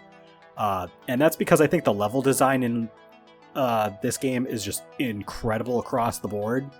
There's not a level in this game I don't like. There's not a level in this game that I even think is just okay. I love every level in Ape Escape. It's so fun. And just, you only get like 8 gadgets in this first game, but that's really all you need. There's enough variety there to make use of all the different gadgets and catch a lot of monkeys. And it is the first game in the series, so like a couple of like even though they introduced different varieties of monkeys based on the pants they wear and the ways they behave, some of them kind of just blend together in this first game. But it's still got a decent variety of monkeys. Some of them throw banana peels. Some of them try and flail their arms at you. Some of them can run really fast. Some of them have a rocket, a backpack that shoots missiles at you for some reason. Some of them carry a machine gun. Why? I don't know. It's Ape Escape. They don't explain anything, and I don't want them to because I love this game so much, and explaining it would probably remove all of the immersion. But yeah, that's my number 7. It's Ape Escape. It is the 4th of a bunch of PlayStation 1 games on this list. So let's go back around. We got number 6s with Jack. Good. It's Banjo-Kazooie. Oh, I thought it was. I was wondering where this was going to be on your list. I was like, Banjo-Kazooie somewhere. Yeah, I mean, of course. Yeah, Banjo-Kazooie, the best. Yeah, no, the best 3D platformer to come out in the 90s. Them's fighting words. I just talked about a 3D platformer. Yeah, well, I'm going to talk about a different 3D platformer. No, go ahead. Banjo-Kazooie. I've talked about this game so fucking much. I love this game so fucking much. I have thought about putting this in my poll for what to stream next, but I just got done doing 2 3D platformer Let's Plays in a row, so I think I'm gonna wait a little bit, but definitely one day. because I fucking love Banjo-Kazooie. Every world in the game is extremely... just has so much character, and they're super fun to explore. Everything has googly eyes. The music is fucking phenomenal, courtesy of Grant Kirkhope. The characters are fun and memorable. They talk really weird. Shit, dude. And for like being a late 90s 3D platformer, most of which don't control very well by today's standards, Banjo-Kazooie controls extremely well for a late 90s platformer, 3D platformer. It has aged very well, actually. What? And No. I don't know, just exploring the Landon different is so worlds. upset that you didn't say the line. I'm sorry. Say the line, I'm not. Jack. Fuck you. It has aged very well. Dang it. But no, the levels are just so fun to explore, and just collecting all of the different items and shit that you get, the different transformations that you have, the mini games. God, there's so much. I love it so much. One day I will stream it. It's interesting. Like, basically what you said about Banjo-Kazooie and like what I've said about Ape Escape kind of like mirror each other. Except one is an N64 game and the other is a PS1 game. I know. And one's a Can good game. can a PS1 boy and a N64 girl fall in love? Have you seen those memes? Yeah. They're so. Well, we're going to funny, find out man. later tonight on this podcast, so keep listening, folks. It's going to get hot and sweaty. My number 6 is the 4th entry in a beloved RPG series released for a 16-bit system, where you can use a party of up to 5 characters, traverse several overworlds. I got it. He's got it. It's Dragon Quest IV. Yeah. Good answer, Steve. Good answer. It's and if you were guessing Final Fantasy IV, you're wrong, because it's Phantasy Star 4. This is actually the newest. This is the newest entry in my list. Newest as in it was the one I played most recently. It's funny how many similarities this game and Final Fantasy IV have. Recency biased, I see.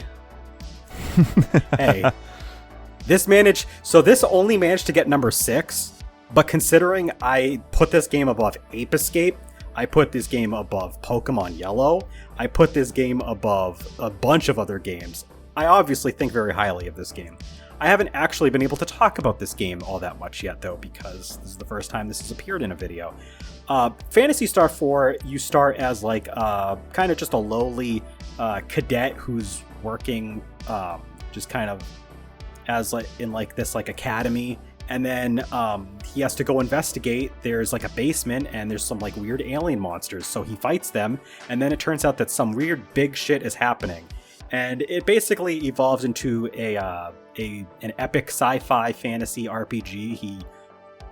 This character Chaz will befriend a bunch of other different characters from different worlds, and they have to uncover this weird looming darkness that's like threatening multiple different worlds. And what's funny is that this game also, later on, without spoiling too much, it turns a lot of RPG tropes on their head, story-wise. Mechanically, it's, as I'll get to that in a second.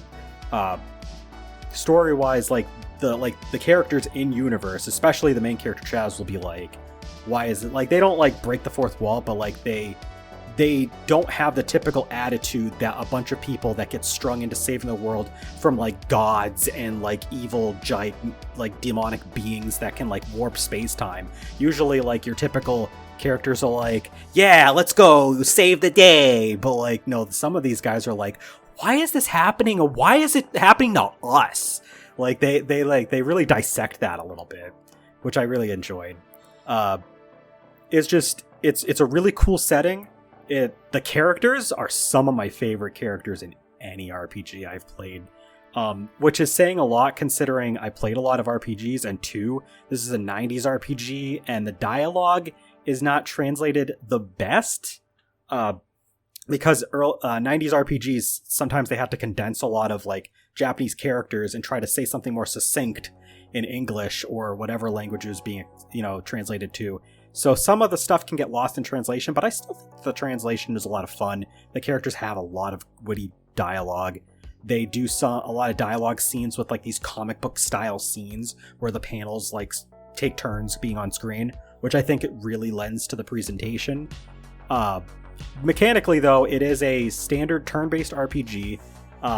It's one of those where like you pick all of your character's actions and then they do all of them at once in the same round after all the decisions are chosen, sort of thing. You have up to 5 characters, like I mentioned, and it's interesting because it's from like a front view, so it's more closer to like the older Dragon Quest games where you get a good visual of the opponent, but you don't get really too much visual on your characters. But Phantasy Star 4 manages to remedy this by having the characters, you get to see them from the back, and they'll often have a lot of intricate animations, especially for a Genesis game, to show what they're doing with their different attacks.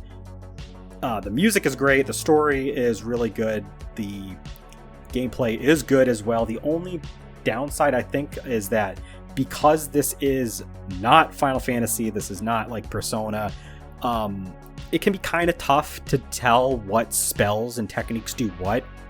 Being a 90s game, they had to really crunch down the names of the spells and skills and techniques that you could use, which characters can have both physical techniques and spells, and they have different pools, so that's pretty cool too.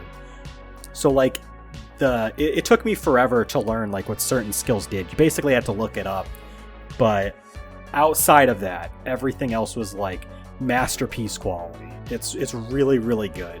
If you love turn-based RPGs but you haven't played the Phantasy Star games, the story connects in a way, but it's super loose to the point that you don't have to have experienced anything in the previous games.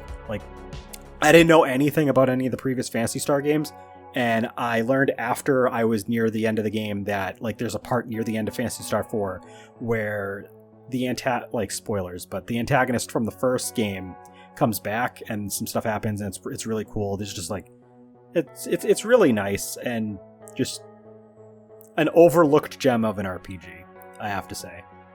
I think that if you're in the market for it, definitely give it a shot. The fact that I put it at number 6, though, that means that the competition for me is really stiff coming. Landon? Hey guys. Hey, Casey here. Hey Casey guys. here. Fucking Casey here with another goddamn motherfucking pickups video. Today, here's Donkey Kong Country 2 Diddy's Kong Quest. Oh. He pulled nothing out of a hat. Yeah. Okay, I'm curious. What makes you pick 2 over the first one? Because I hate Donkey Kong. So I love my Donkey Kong games, Sand Donkey Kong. Earlier you were just like, yeah, the second game doesn't have Donkey Kong. That sucks.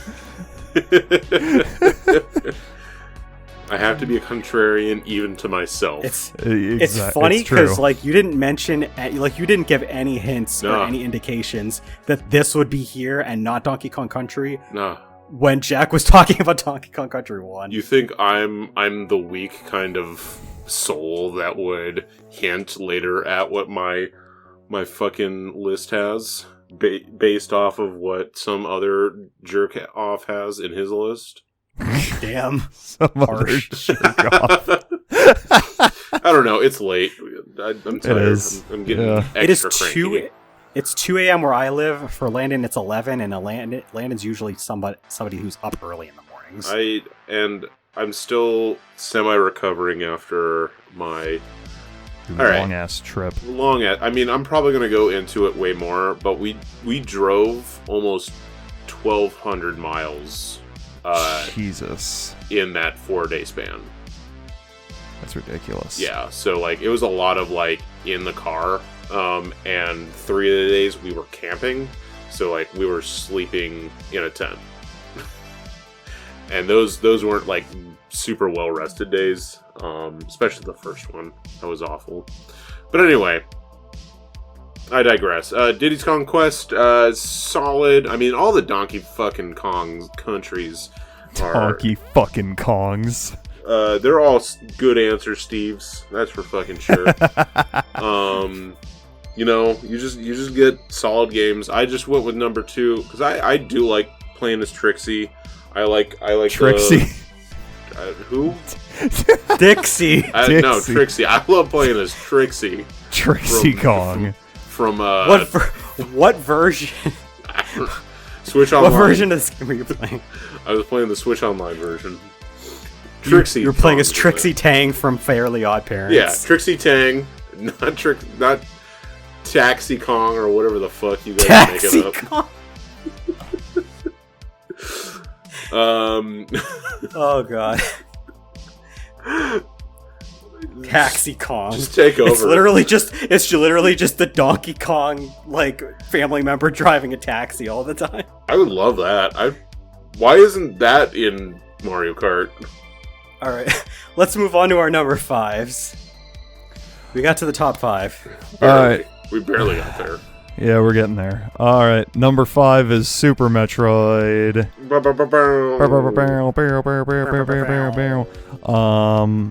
I'm assuming it's even higher on Landon's list based on the fact that he's not saying anything. I don't know.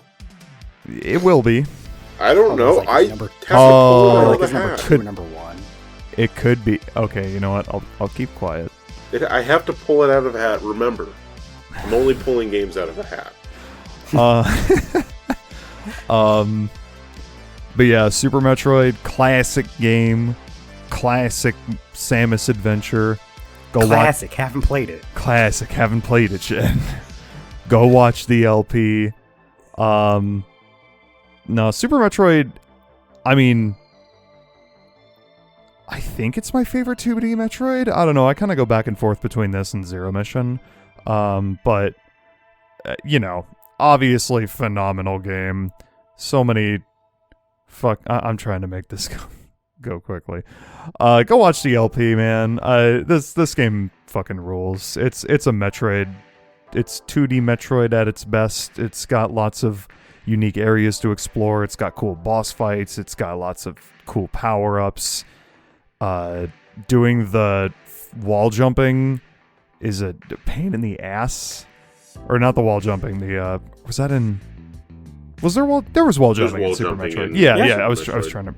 It's late. Yeah, the wall jumping is a pain in the ass, but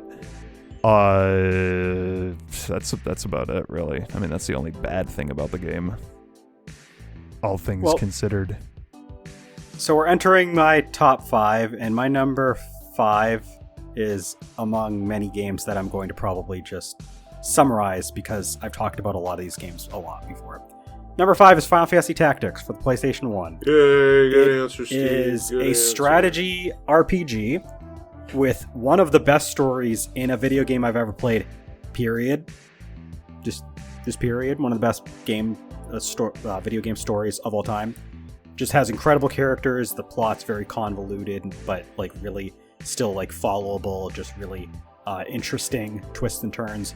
I really like the gameplay. You have usually 4 or 5 units at a time, and your generic units, you have like a bunch of different job classes that they can take on. It's like if you've played Fire Emblem, if you've played Disgaea, if you've played this game, of course, Final Fantasy Tactics Advance either, like just, you know how this game works for the most part. The most unique part about this game is like the time system with combat, where like certain skills might take time to charge. So you might have to charge and then you go into a different part of the turn order, because the turn order is determined by speed rather than just you have a turn, your opponents have a turn. So it can be pretty interesting. You can build your characters in a way that you can take advantage of those extra turns. That's one thing I don't really manage to talk about with Final Fantasy Tactics, is it does have a unique turn order system when it comes to strategy RPGs. But I mean, other than that, it's like the same standard fare strategy RPG, just really, really well done. The only reason I did put the PSP version, I'm pretty sure, in my top games of the 2000s, and the only thing that held that back was because the PSP version has lag. The only problem I have with the first game is that you don't get a lot of units. Like, you can only have 16 at a time, and there's a lot of good non-generic units, which don't leave you a whole lot of space for generic units if you want to use those. but some of them are really good. Like Agrius is one of my favorite characters in any strategy RPG ever. It is so cool that you get this like holy paladin knight character, but their attitude is not like they like to stand up for justice, but they're not like what's the word? They're not like an ass about it. Like she's pretty down to earth. She's just, she's very friendly, but she just has a good sense of justice, which is pretty cool for that kind of character to have. And just, you can unlock Cloud from Final Fantasy VII in this game for some reason. I don't know, but you can unlock a robot that you can play as. A lot of cool characters. I mentioned everything else though. I'm not gonna say those things again. I wanted to talk about new stuff, and I did. So I'm happy for that. My number 5. I honestly, this one I went back and forth on between 2 different games from the same franchise series, whatever. I drew the line, and I decided it's Super Mario Land 2, 6 golden coins. It's a good pick. The other would have been Donkey Kong 94. But because they're both Mario platformers, I decided to go with Mario Land 2. Solid 2D platformer. We've talked about this game before. We did a Let's Play on it too. That was a good Let's Play. Yeah, that was fun. If you haven't watched our Let's Play of Super Mario Land 2, that is a Let's Play worth watching. It's surprisingly, I might agree with that statement. Surprisingly, I know. Yeah, no, it's just it's a solid Mario platformer. It's got very fun areas. You go to the moon. There's a like a toy kingdom. Like you go into a Lego Mario and fight. A lot of unique worlds. Yeah, a lot of unique worlds. There's a haunted mansion area with goobers and ghosts. And Jack's face, too. He's there. It's like... He's doing the Sonic 4 pose. Like I did that once when I died. Go watch our Mario Galaxy finale. Yeah. Even though the thumbnail has nothing to do with the content of the video. It doesn't. It doesn't. It really doesn't. It was like we said one thing in the entire video, and that just became the thumbnail. No, we decided on the thumbnail in a stream. Yeah. Separate. Oh wait, that wasn't even Mario. That's Yeah. right. I'm usually not in the streams, so like I forgot that was a stream. It was an Ape Escape stream. It was. That's why. Anyway. Usually we don't talk about cool stuff in my stream, so I forgot. That was cool stuff. Yeah, that was like the one cool stuff. Anyway, yeah. Mario 4. Land 2, good game. Go play it. Number 4, my number 4, Mega Man X. It's number 4. Wow, but it's the first Mega Man X. We did that But it's the first Mega Man X, not the fourth one. Yeah, Mega Man X1. Classic game. Good answer, Steve. Good answer. It's one of my favorite soundtracks in any video game. Killer soundtrack. Some really super memorable bosses. I keep using the word memorable and not talking about anything specifically, and I apologize for that, but I'm very tired of my Chill Penguin. Chill Penguin is one of the most iconic enemies in any video game ever. I still remember the exact order I always take. Like, I haven't played through Mega Man X in a hot minute, but I still remember the exact order. Like, the optimal Maverick boss order. It's fucking Chill Penguin, Storm Eagle? Storm Eagle. Jesus, I blanked on Storm Eagle. Because I was going to say, those are the first two for me, every time. Yeah. And then it's fucking Flame Mammoth. Flame Mammoth is third, yep, that's what I did. Hold on, I need to pull up the list. Wow, he doesn't remember. Which one is... it's fucking... the Armadillo? It's Armored Armadillo, but Armored Armadillo. He's fifth. I think he's like the fifth, yeah. Whatever, man. Spoon Freak Guy? Isn't that number 4? I'm sorry, what? Spoon Freak Guy. Spoon Freak Guy? Is that what you're saying? Yeah, Spoon Freak Guy. Okay. Yeah, he's number 4, I think. Okay. I think that's his name. Okay, I Spark Mandrill. I knew it was the fucking... Mandrill. Okay, so it's Chill Penguin, Storm Eagle, Flame Mammoth, Spark Mandrill, Armored Armadillo, Launch Octopus, Boomer Quanger, Sting Chameleon. That's how I always did it. So was I wrong? Was it not Spoon Freak Guy? You were kind of close. The correct first letter. You're the first letter. I don't know. You're the correct first two letters. Oh, that's true. SP. SP.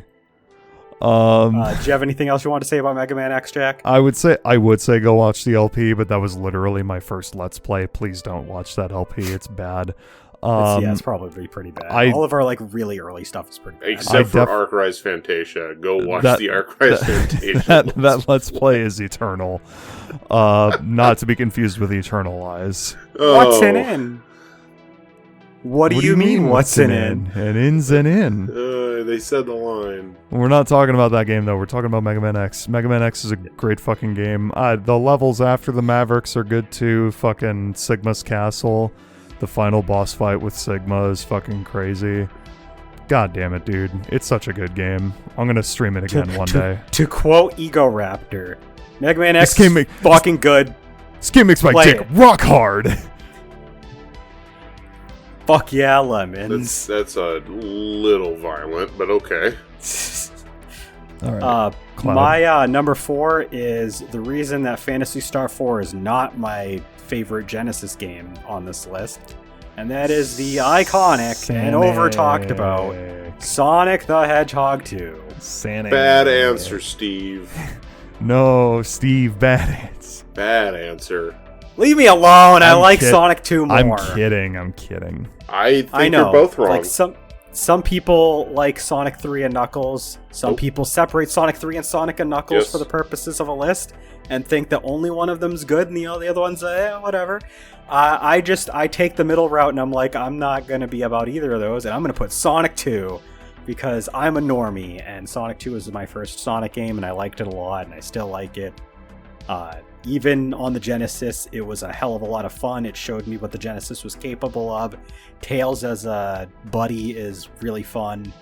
The levels are iconic. The music's good. It's Sonic 2. I'm done talking. I already did this like a million times with Sonic 2 before. Hey, guys. You know Sonic 2. Even if you are listening to this podcast and you've never heard of us before, you probably know what Sonic 2 is.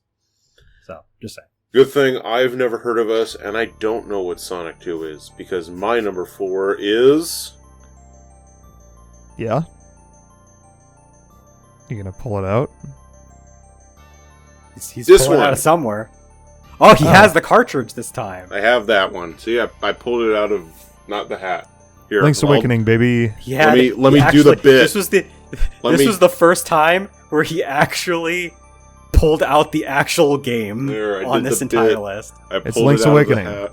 It's Link's Awakening, baby. It's for the Game Boy. It's super badass and better than Ocarina of Time. That's for fucking sure, man. I know that apparently, because...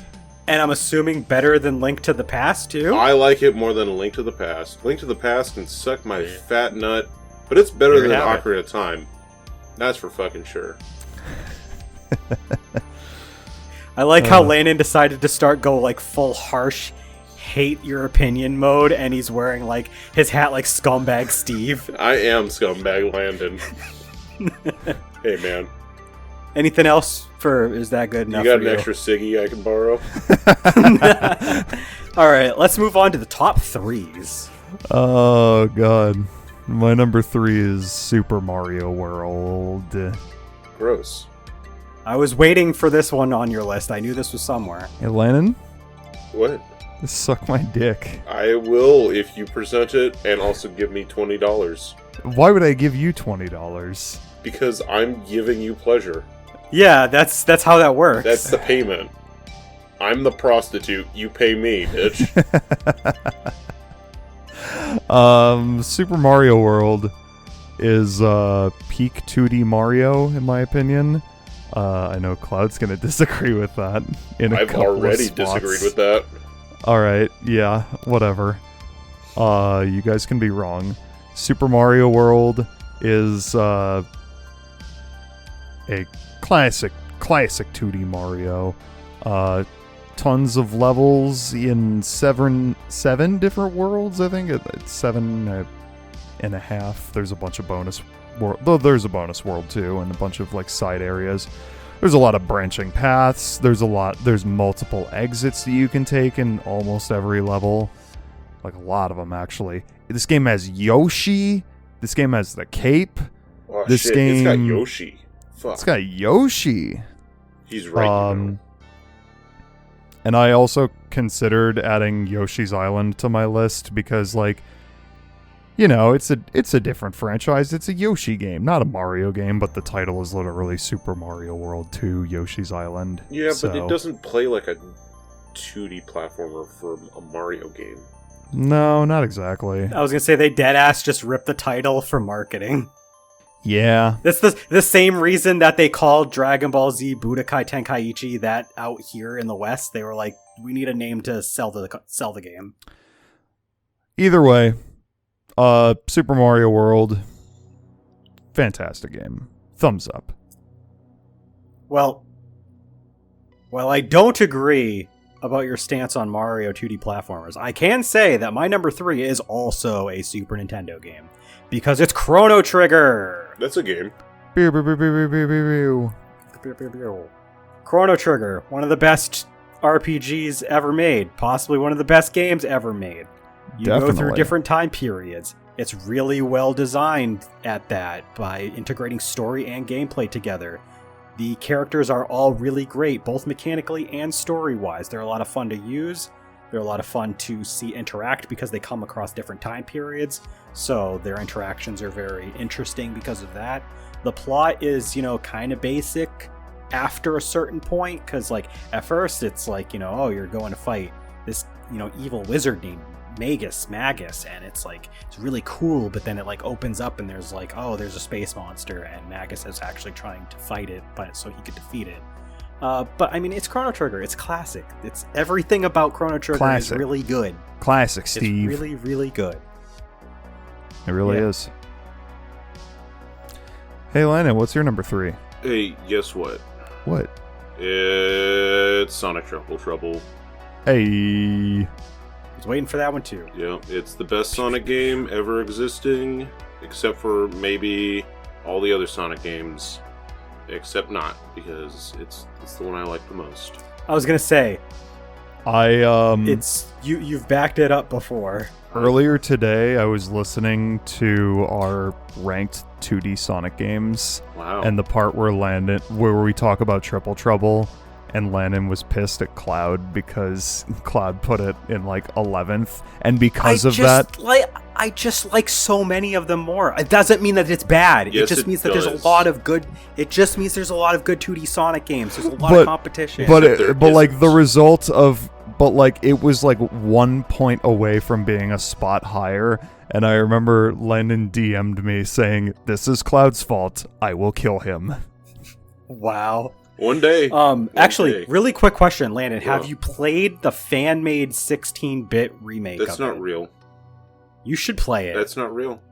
Yeah, but the thing is you would definitely like it because it's Sonic Triple Trouble. Tell me when it's real. He wants it physically. Yeah, give it to me on a cartridge. Landon, your laptop could easily handle it. It's just a Genesis game. No, it can't. It's just a Genesis game. No, it's not. It's a Game Gear game. No, but the game, the remake of it, is a Genesis game. You can just play it on an emulator for it. Cloud, Triple Trouble's a Game Gear game. Last I checked. Thanks, though. All right.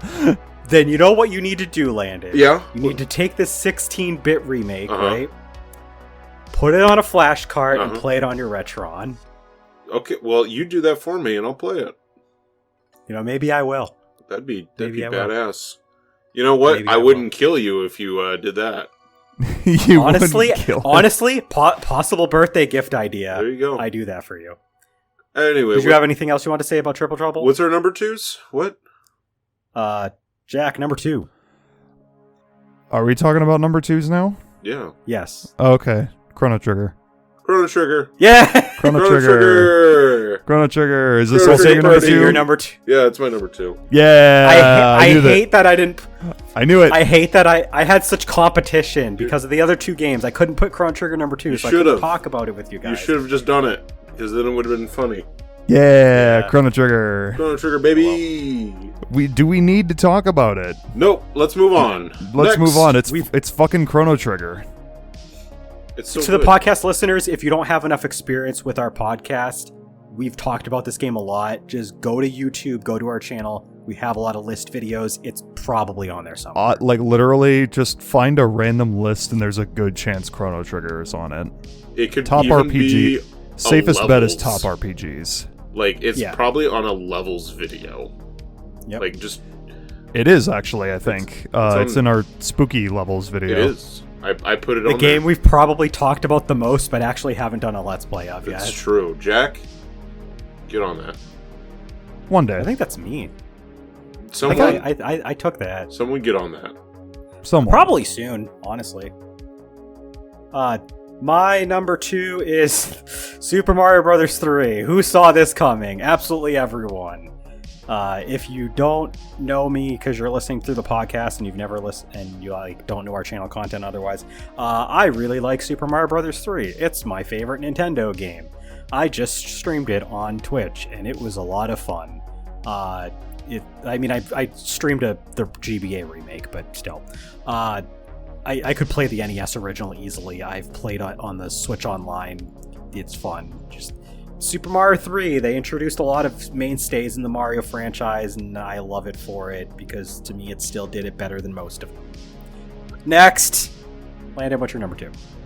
Chrono Trigger. Chrono Trigger! Yay! Chrono Trigger, I already said that. yeah! Chrono Trigger. Alright, let's move on. Number 1. It's been 2 hours. Our podcasts barely ever go this long. So let's go to our number 1s. Jack, what is your number 1? In before it's 2 games. It's not. It's 1 game. Fuck you. Sonic 3 and Knuckles. Yeah, Is my favorite. Yay! Sonic 3 and Knuckles. It's still my favorite game, probably. Like, it's up there for sure. Game. What? Fuck Podcast listeners, you didn't get to see any of this, but every time we've said yay, we've raised our arms. you. Yeah. Even if there's no need to do it, we just do it anyway. Yay! Yay!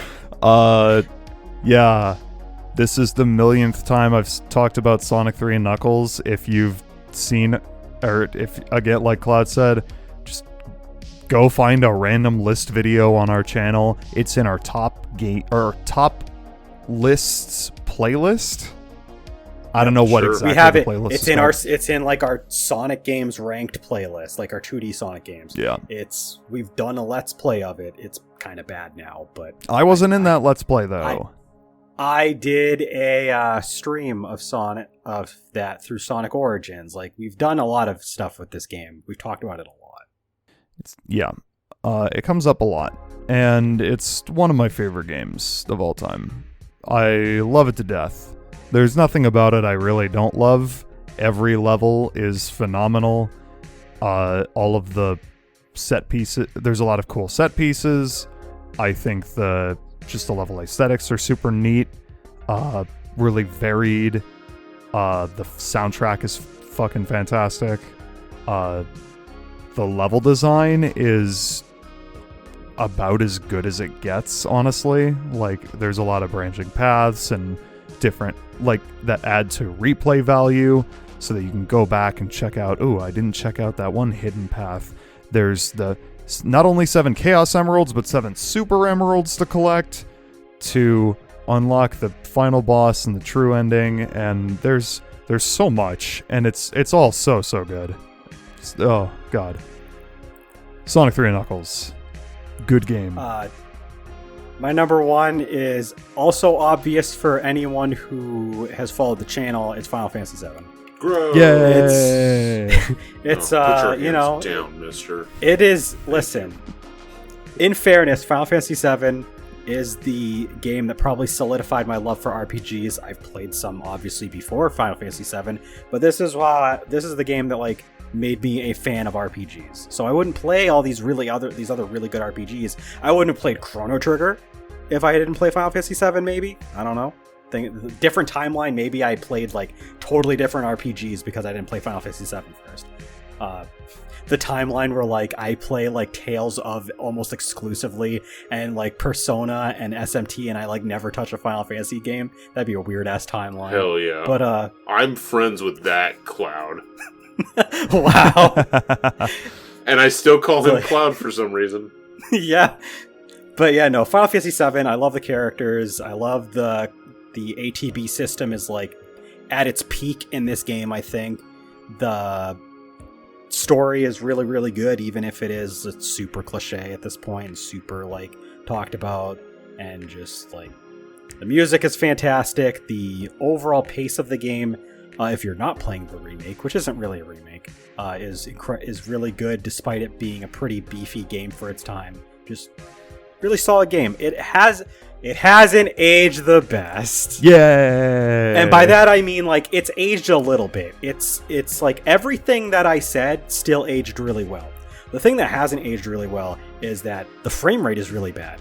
Like unless you do like a speed up on like the newer platforms, when you get into battles, you'll notice it. Like it's like 15 frames a second, and it's just like it's not like unplayable, but like if you're gonna play it nowadays, I would definitely suggest playing it on one of the modern consoles that has the speed up function, because otherwise yeah.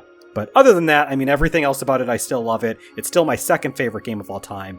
It somehow managed to only fall one slot from that issue, so I mean, yeah. Run the Patreon ad! What's up? Yay! No, you say you're number one, and then we do the Run Patreon. the Patreon You don't. ad! Yay! You do not get to cut this off in the middle of our number ones. He's doing it. He's really just getting up. God damn it, Landon. We have a Patreon. You can subscribe to it. Yep. Lowest tier's $3. If you want to have a shout out, we got a $10 tier. If you subscribe at least $6 a month, we have exclusive content every month. Right now, we have a tier list of all the Nintendo franchises. We're probably doing another tier list soon. Jack, have you gotten like the screens that you need for like the LP tier list yet? Or No, I still need to do Okay. that. We're gonna have to come up with an idea for next month's content then, if you don't get it in time. But yeah, that was Patreon ad. You want to go to the hat, guys? You want to go to the hat and see what we get out of it? Yeah, sure. All right. I'll let you do this bit because I had a pretty extended bit for Phantasy Star. So. Up. Oh, it's Super Metroid. Hey. Who would have thought? Well, we don't care about that. Let's talk about ba-boom! Tillamook. Tillamook Frozen Custard, baby. No one gives a shit All right, about my number one. At least quickly tell us something about Super Metroid. What? Go watch the Great Ace Attorney VODs.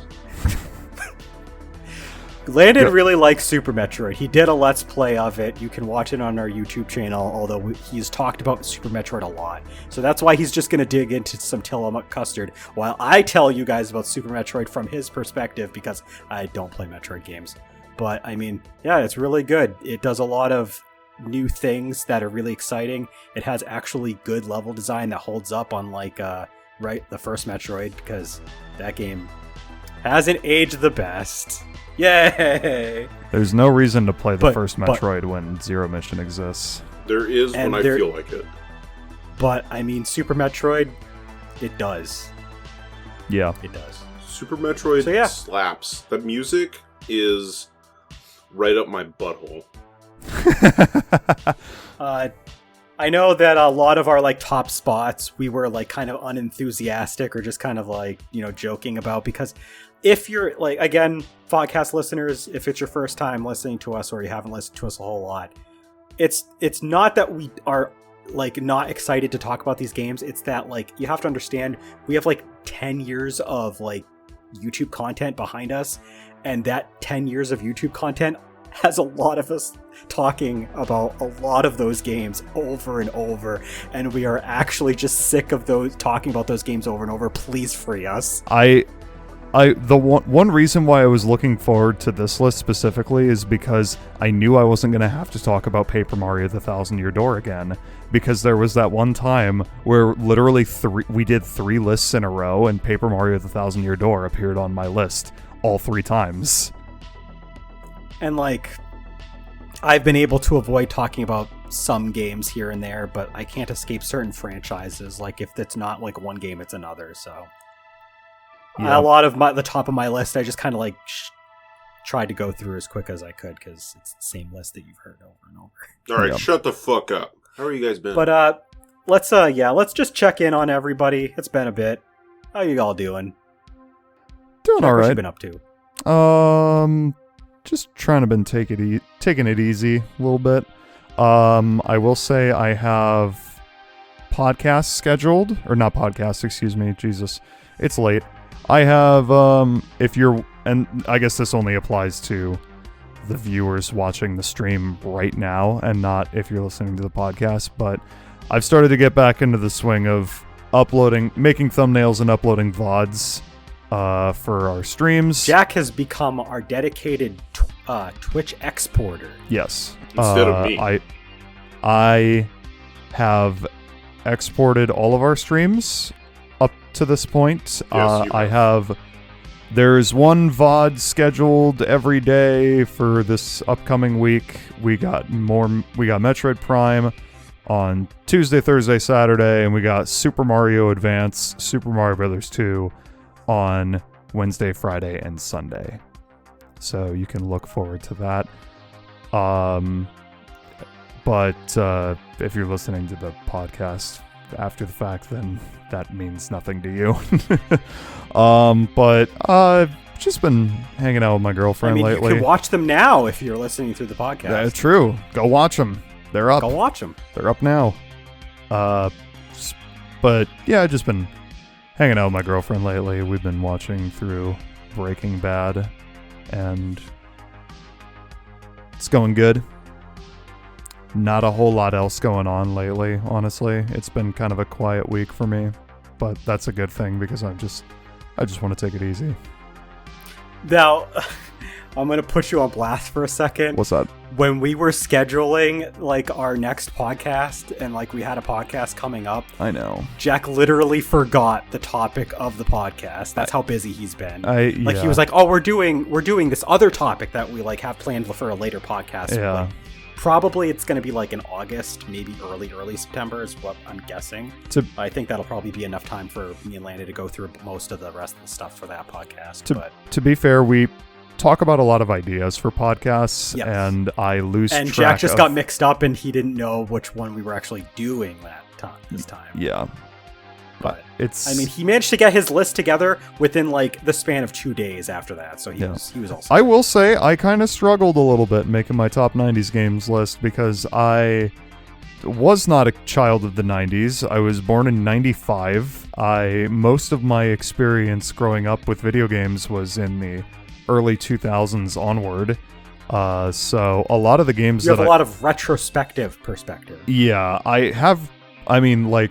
I had plenty of games to fill out a list, but at the same time, like, most of the games on my list I played well after their original release. I mean, same here. Like, Final Fantasy VII I played in 2005.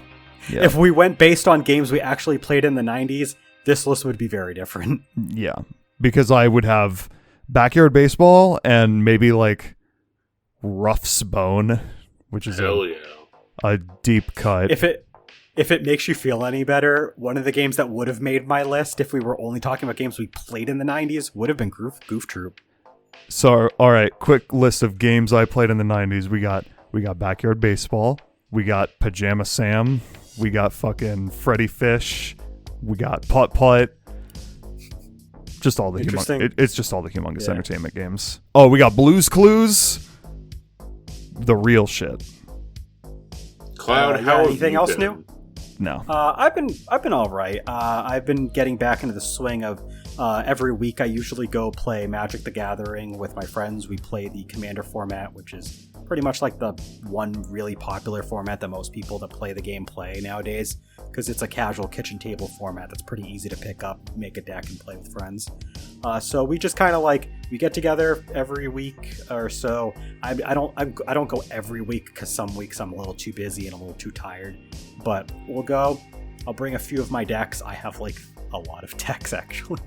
But thankfully, Magic the Gathering is a game that retains value over time. So if I ever need extra money, or if I'm just done with something, I can just sell cards and just make some money back. So it's not that bad. But we'll go and have a lot of fun. We get a social gathering. We'll get 6 or so people. We get together and play games, and it's a bunch of fun. My girlfriend and I have been basically settled in. We've been getting some stuff for the house here and there. Just kind of, just living normal life right now. We haven't really been rewatching anything new. I did switch from watching Dragon Ball Z as a rewatch to Dragon Ball Z Kai because it's a lot more condensed and closer to the manga and faster paced. Yeah, you lose out on some of the good filler that Z had, but you also lose out on a lot of the bad filler that Z had too. So take what you can get. I do like the show overall a little bit more as Kai, though, from what I've been getting so far. Actually, I'm surprised I didn't watch Kai sooner. Other than that, though, it's been a lot of the same stuff, really, recently. Plus, there is one thing in Kai that is a direct upgrade from Z. Dude, the Ginyu Force intro. Yeah. I was going to say, when we get to the Ginyu Force introduction, I'm going to make sure that I watch it when my girlfriend's with me, so that I'm going to be I'm warning you now, I'm going to get weird. You have to let me be weird, because this is important. And then I'm just going to fucking just sing. Ginyu Force rules. Ginyu Force rules. Ginyu Force rules. It's so fucking good. But yeah, no, just Magic the Gathering with my friends. I've been playing more Dragon Ball games. I'm not going to talk about them. We still have a podcast coming up. Instead of constantly talking about it every podcast, little bit by little bit, I'm just going to, from now on, just mention that I'm playing some stuff. I'm just going to let it cook. I'm just going to go back in my kitchen and cook. You're going to hear me talk about all this when we have the time. Other than that, nothing really new for me. What about you, Landon? I don't know what has happened recently. Are you KJHD54? Oh my god, Jack, get the shotgun. Oh god. It's his imposter. No, I went on I left the state. I live You in. did? So I said fuck it, and Where'd you go again? we went to Colorado. Ooh. Someone wanted to go see something. Oh Jesus, she's shouting from the bathroom. She wanted to go see. I can't say the word out loud because then it summons the hell demons. Yeah. Thank you. Oh, okay. Thank you. It rhymes with Baylor Clift. But the thing we did while we were out that I enjoyed, maybe I enjoyed that. I don't know. I'll never say it out loud. Is we went to a bunch of national parks. That sounds like a fun time. Yeah. So we went to Black Canyon of the Gunnison. We went to Mesa Verde, the Great Sand Dunes, the fluorescent fossil beds. And then on our last day, we went to a wildlife refuge. Also, we went to, we did a whitewater rafting one of the days. Someone was very nervous ahead of time about whitewater rafting, and then got really excited and might be thinking about the next time we go whitewater rafting. So that was funny. We also stopped at, obviously, a couple breweries, but the best one we stopped in was in Durango, Colorado. Little Ska Brewing. Ska Brewery. Ska Brewing. He has a hat. I have a hat. For the listeners. And he has a bottle. A water bottle. It's a Camelback water Sick. bottle, so it does a little... Oh, it does like a twisty thing. You can break it off and it becomes a cup. A cup. That's pretty cool. And then on the top... It's a very complex design. It has the lid for it that you put on the cup. Oh, interesting. So there's like a cap thing on the top of the bottle that can then be taken off and put on the cup. That's very intricate. Look up Pretty cool. Camelbacks, folks, and you'll see what it is. So it's a pretty high-end water bottle. It has a thermos side to it, so you can put heated things in it or keep it cool. I don't know if do you guys go to like national parks very often? I've never been able to go to really any, like, since I was a kid. I think I might have gone to like 1 or 2 when I was a kid, but that's it. So if you ever do, I've got this thing called Passport to Your National Parks.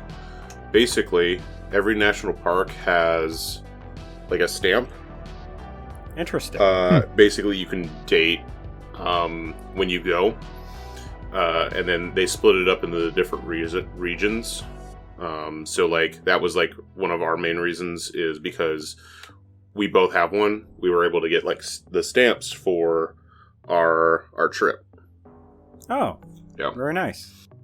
And we found when we went to the wildlife refuge, they do a similar thing with its own thing called the Blue Goose Passport. Blue Goose Passport. So now you have 2 passports. I have 2 passports, which means there's going to be a ton more like trips to just places. All right. Anything else we want to say before we close out for this podcast? Cloud spoiled it, but Pokemon's next time, Yeah. so look forward to that. We're going to do Pokemon podcast, which is why I didn't bother to talk too much about Pokemon Yellow. We'll talk about Pokemon, get into some cool details with that. More on that when you get to hear it. But it's pretty late, and we're all pretty tired, and we all want to go to bed. Trader's taking a dump right now, so... Hell we will see you for our next podcast. Watch our streams. Go to our different things. All that. Have fun night. Bye. Bye. Bye.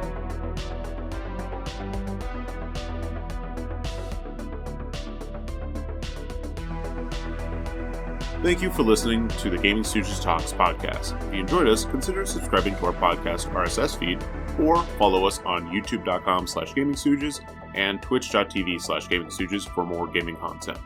If you'd like to chat with us, join our Discord. The link can be found in the episode description. We also want to thank all of our Patreon supporters. Your continued support means a lot to us. Not already one? Please take a look at what we have to offer anyone who becomes a patron at patreon.com/GamingStooges. See you next time!